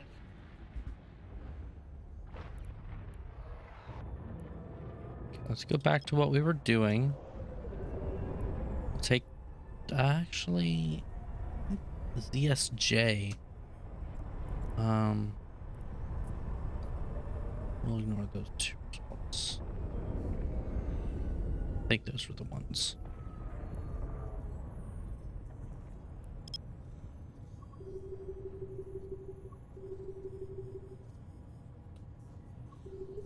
Go hop back over to ZSJ. Make sure.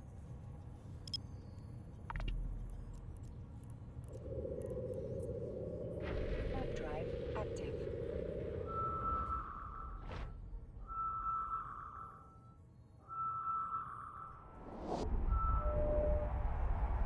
Well, either way, there is another wormhole. So we'll be taking advantage of scouting that one.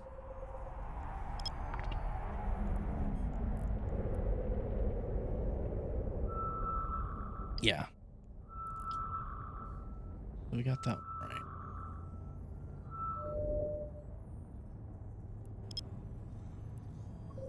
Since I'm just a scan away, I will just kind of linger here for a second.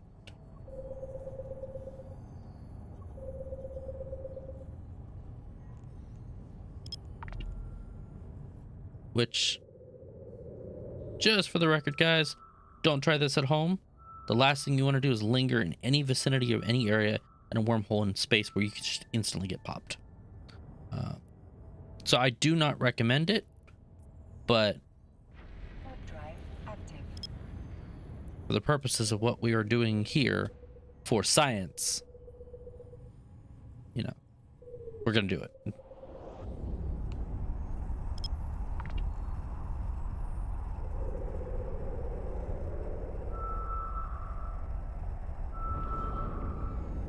Okay, here's an N968. A pretty strong one, too. A relic site. Cool. Another larger.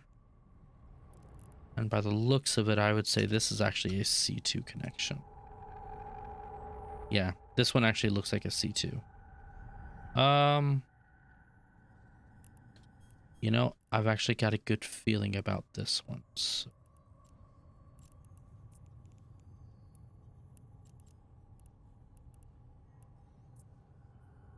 Warp drive active. Let's get that.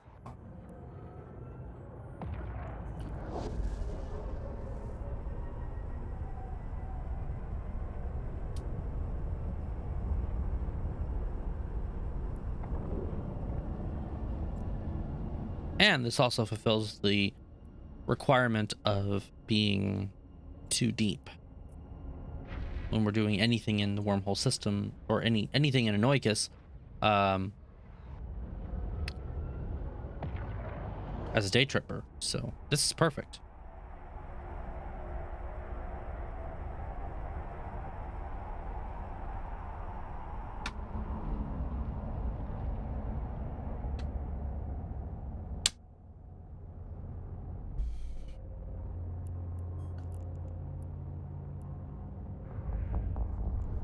All right, we have ourselves here. What? Okay, a lot of connections. Epicenter. Epicenter.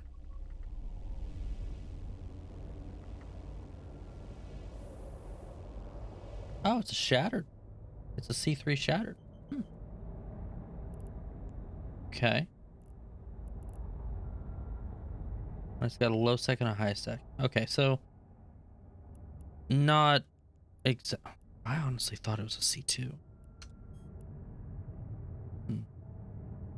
The extra red probably, I think, threw me off. That's what it was. There is a little extra red in it. Or there was, I should say. So we won't worry about that one.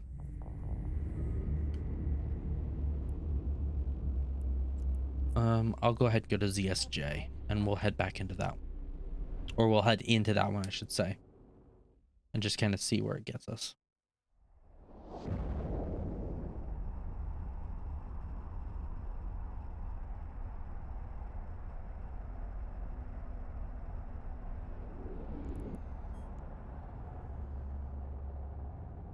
This one very well might close behind us. Now, this one I do honestly think is a C2 connection. It does have less red.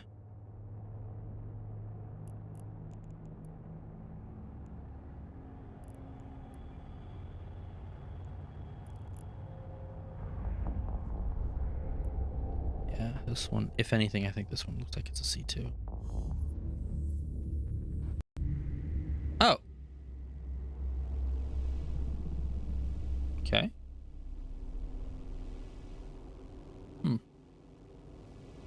This is a nullsec system. Pretty sure it said unknown.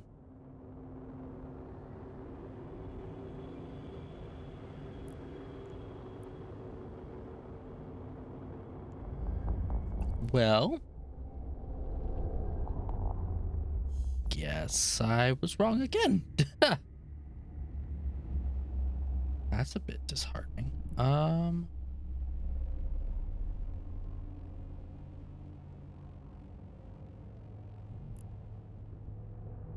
All right, well, we will just keep going. Warp drive active. Drop probes, and we'll keep looking.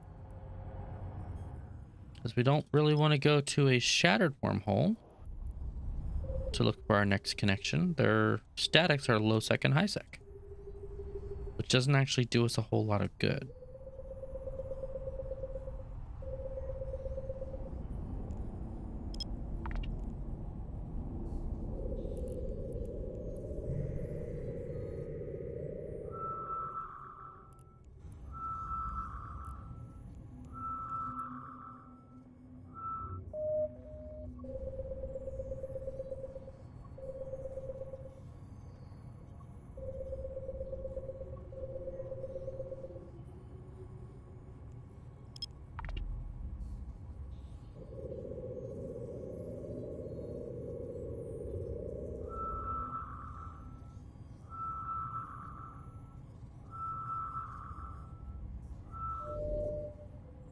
gas site.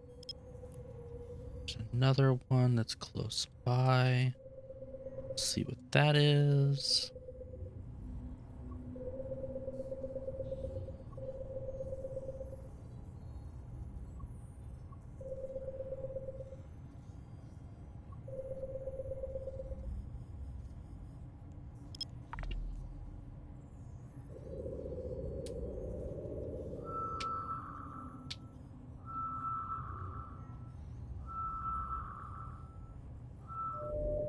Another gas site.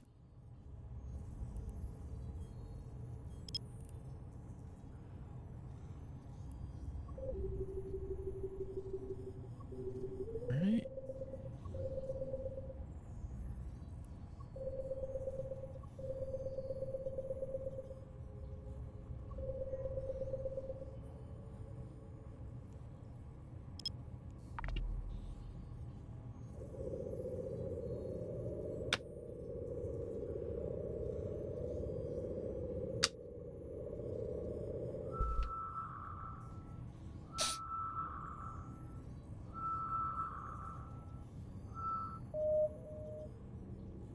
That one's going to be difficult to scan down.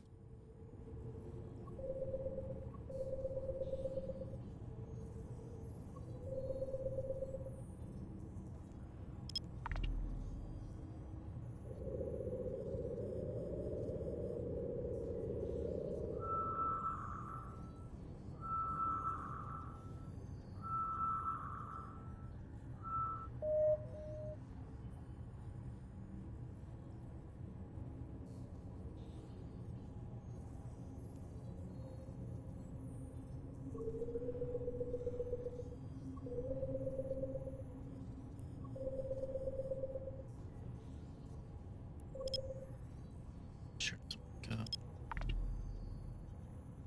sure doesn't want to get scanned.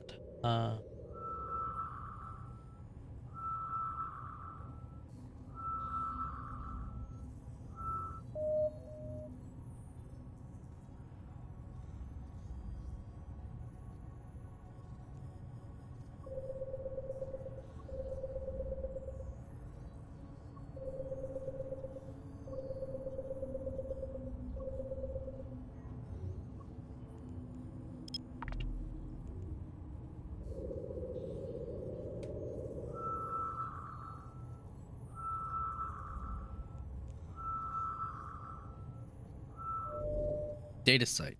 Okay. Well, that makes a little bit more sense at least.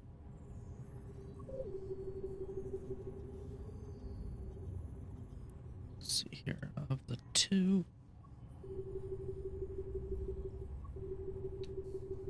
this one actually looks like the closer.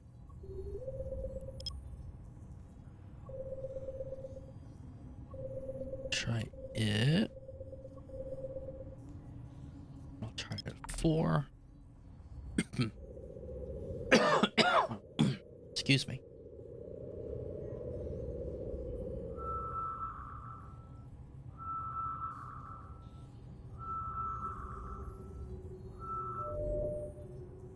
Nope, another gas site. Okay, well. Huh. All right. So if I bring out all of the connections that we have,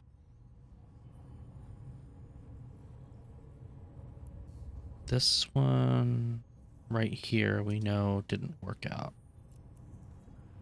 Nor it. This one right here didn't work out. That. Let's start here. Active.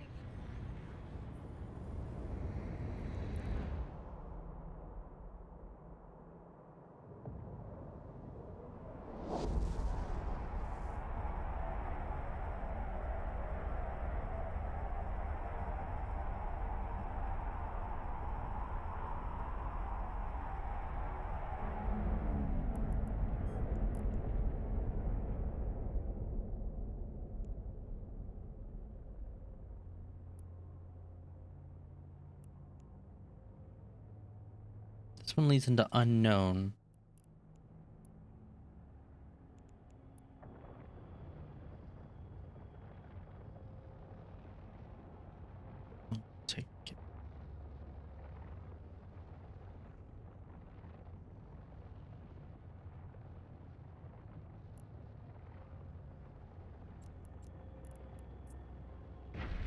drive active. I think I'll just pop through at 0.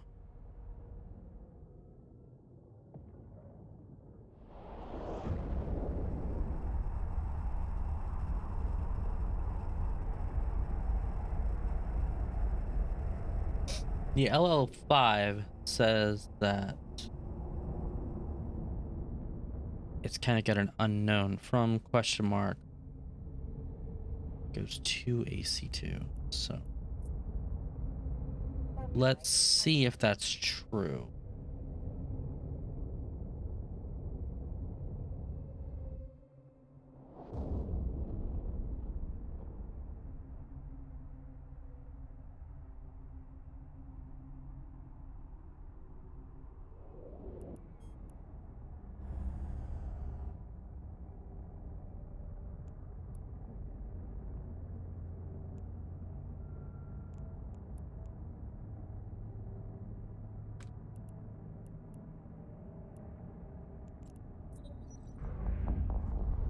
Oh, well, okay.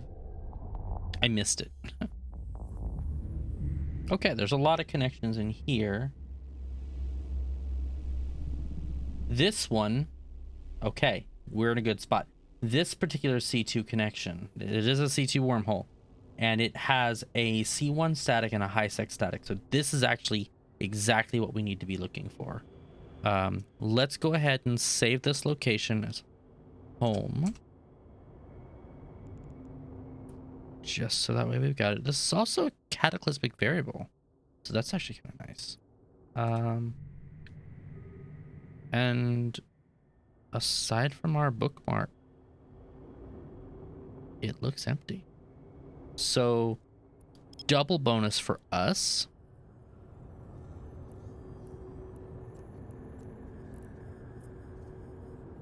Warp drive active.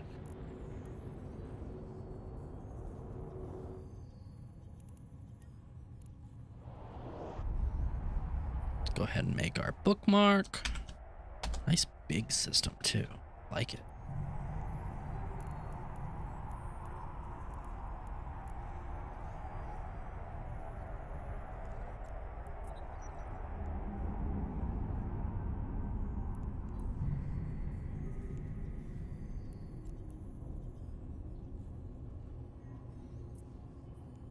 Warp drive active. We're gonna go ahead and drop this, drop the probes here. So we now have a viable location for a C1 connection, or potential C1 connection. And heck, I may even log off here and try this on Monday if this doesn't actually pan out for us, since this is obvious. I mean, other than the fact that it's got a high sec static, which is unfortunate, this is actually a pretty decent connection.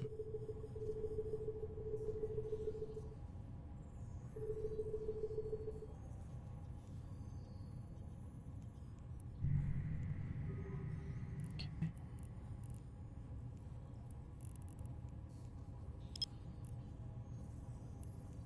Should be enough. Oh, it's got 12. There's technically 11 signatures to scan. And the only one we're looking for is a Z647. It does have a B274 high sec, so we can immediately exit when we're ready. This result. All right. They're awful spread out. Let's do this.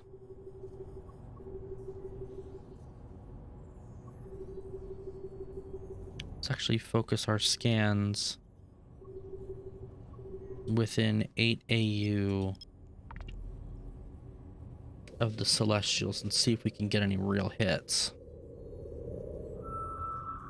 rather than just kind of traipsing around on individual ones. We might actually get further in that case. Yeah, there we go. That worked out very well, actually. Like this one right here is likely a wormhole. It's either a wormhole or a gas site. How easily it popped in.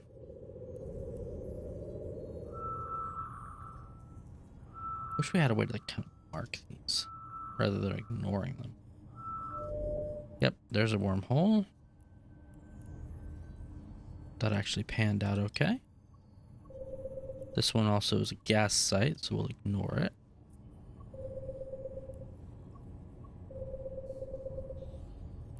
That'll kind of help us drill down what we're looking for. This is a scan difficulty of 1, so this could easily be either our high-sec or our C1 connection.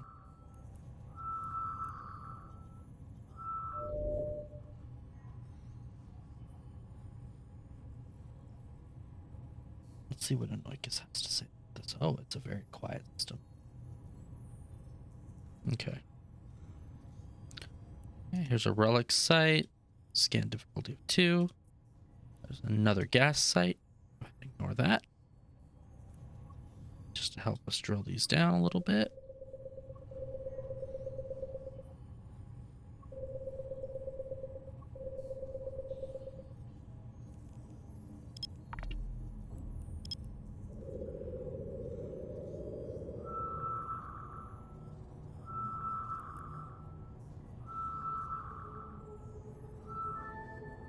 There's our first one. Go ahead and see if we can lock this one down. Next.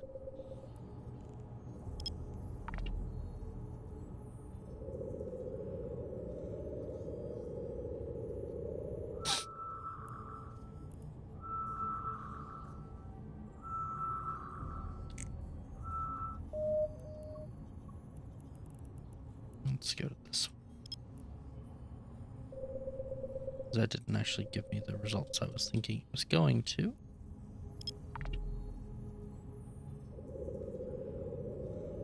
We are, however, close to this.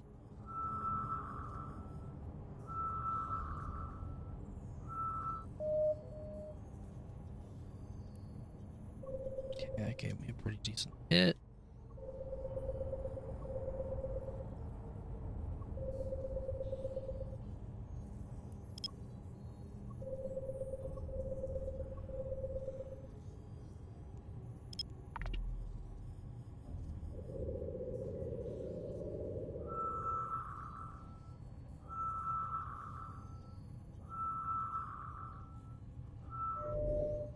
Right, another wormhole connection.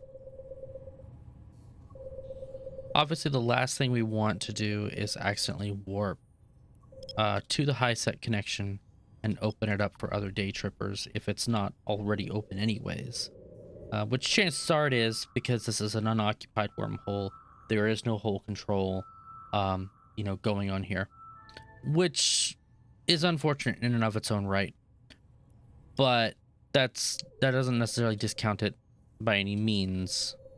It's just an unoccupied C2 wormhole. And in all honesty, cataclysmic variable C2 with a C1 high set connection, you know, can be really good for logistics or just a bit of day tripping. You know, if you're interested in doing the nomadic thing, housing out of a C2 like this might actually be a good move. I don't know that I'd drop anything more than a pause here. It just depends on what you're after or what you want to do. This didn't give me hits. Why didn't it give me hits? Let's go ahead and warp to these two wormholes. Let's see what we can find.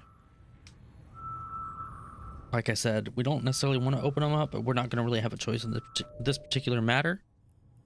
It's just not really up to us because we don't know the landscape. We don't know how this wormhole, like, I guess you could say it hasn't been tamed yet. Okay. We'll just scan it for you again. And here's the B274. That's the high set connection. I'm going to go ahead and save that. Oh, and it's an Amar high sec. We're going to go ahead and save it like that. That way we know. And there's yet another.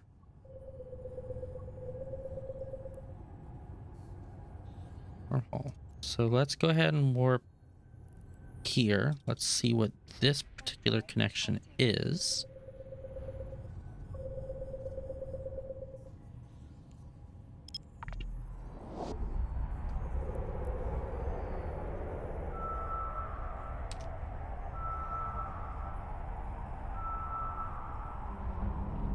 This is D382, so this is going to be another C2 connection.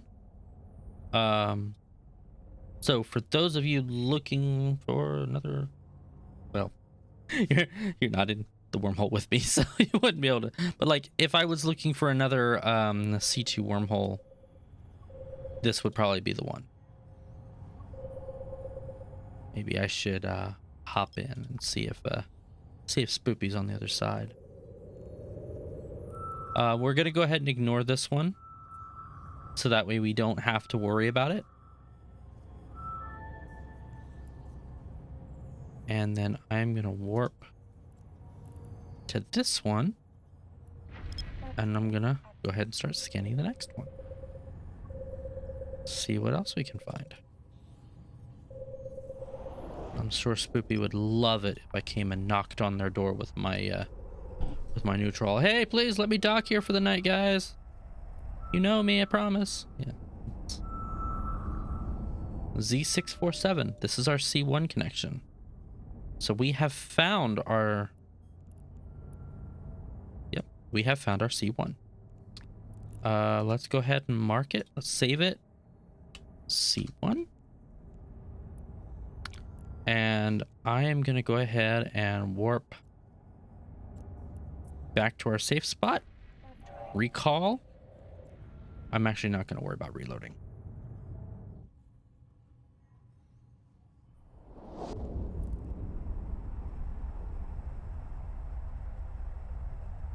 Okay, so we're going to get ourselves into a situation, into a position, hopefully, to where we can find what we're looking for. And then we're going to try to execute it.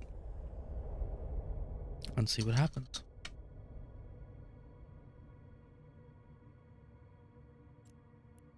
Let's go back to C1. Let's warp to it at 0. Warp drive active. Let's get ourselves set up and ready.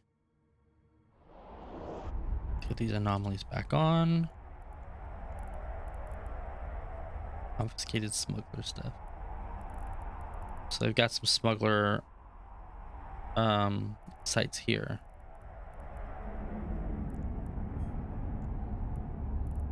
All right, let's see what this C1 has for us today. This is either going to work out or it's not. We may have to go back and not do this one. But we are going to find out. Okay, so we are a red giant. Benefit to overloading, bonus to smart bomb, bonus to bomb damage and increased heat damage from overloading modules. We won't be overloading, so that's fine. Let's see here. The C1 with a high sec static.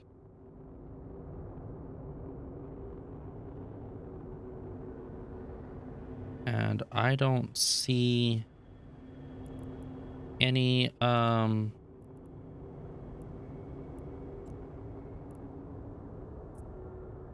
okay, we'll just make this home. So we have ourselves a phase catalyst. It's not the line, and it has 4 security towers, so it's actually not something that we can do. It does have a perimeter camp. It actually has 2 of them. So we actually can't utilize this for the purposes of what we wanted to do tonight.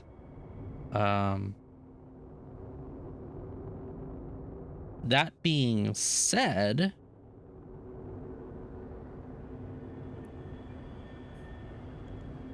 so we're going to have to go ahead and go back. That being said, this was successful in the fact that we found the C1 that we were after. It just wasn't successful in the effect that we wanted it to be.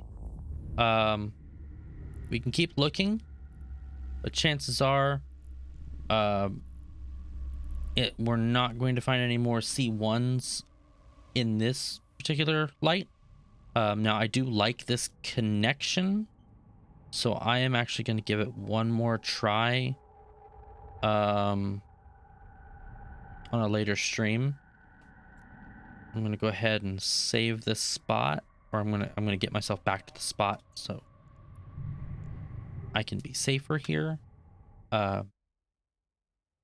This is like I said, this is a C1 it's a C2 with a C1 and a high set connection. So it is actually a good position.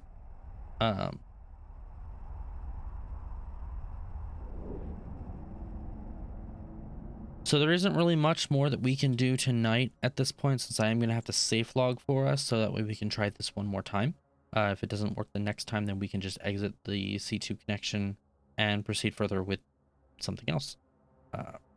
But we're at least in a spot where we can pick this up later and we can give it a shot.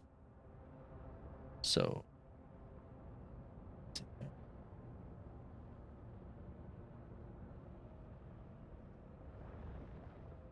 actually, wait, they were in, I think that was Amar. Yeah, this was Amar. And Amar High Sec is actually the best place you want to be if you're looking for a connection. So I'm actually going to go ahead, go through the High Sec and dock up at Amar.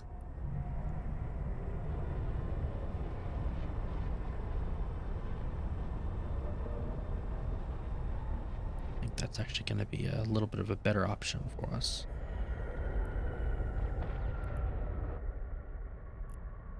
Yeah, this was definitely an Amar connection.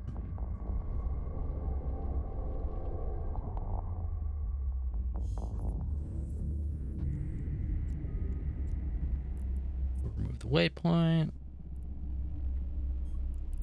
And we will dock. Warp drive active.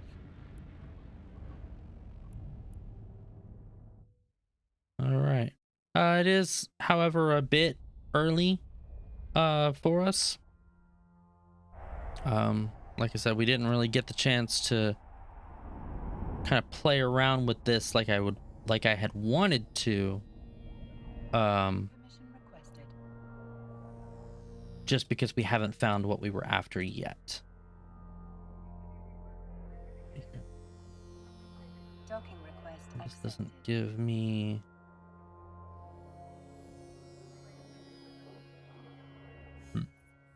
Okay. Unfortunately, the sheet doesn't actually tell me like how fast you can take out these sites. Reiki's sheet did have that, the original one, but I guess it's not really feasible to math that right now. I think that's probably a little bit too hard with all the changes that there have been over the years. Reiki's original math on these probably isn't exactly accurate, which is unfortunate, because it was nice to know, hey, this would take you 20 minutes, or hey, this would take you 15 minutes, or something like that if you had this kind of DPS or that kind of DPS. But that's all right. Like, there's nothing wrong with that. So, but from here, I am going to go ahead and call it a bit early. We got through where we wanted to go, and we just didn't land what we were hoping to land. But we are, because we're in Amar, we have a lot of high sec around us that we can go searching through. And we can poke our heads in, try to find like a C1 or a C2 with a C1 static or something like that. And, you know, kind of continue this search. And we've still got plenty of time too, because Capsuleer Day is actually going on for another 10 days. So we've got Tuesday, Monday coming up, 20th, and I think it ends on the 25th, so that's on a Wednesday. So we'll actually have like 3 more sessions of stream. I don't think we'll need all 3. We'll probably just need the next one, but you never know. I mean, Eve is a strange place. It takes you all over the place, literally all over the place. So we'll pick this up next time, and we'll hope for the best. In the meantime, I'll probably try to pull something up on my main, see if I can do kind of mimic the results if I have time, and maybe make a recording that I can post up on my YouTube for you guys to see. Or, you know, maybe we'll just go for broke and we'll just go into CC next time and see how it plays out in CC. Just to have something to mess around on in a more immediate basis. That actually might be better too. But either way we go, I hope to see you guys next time.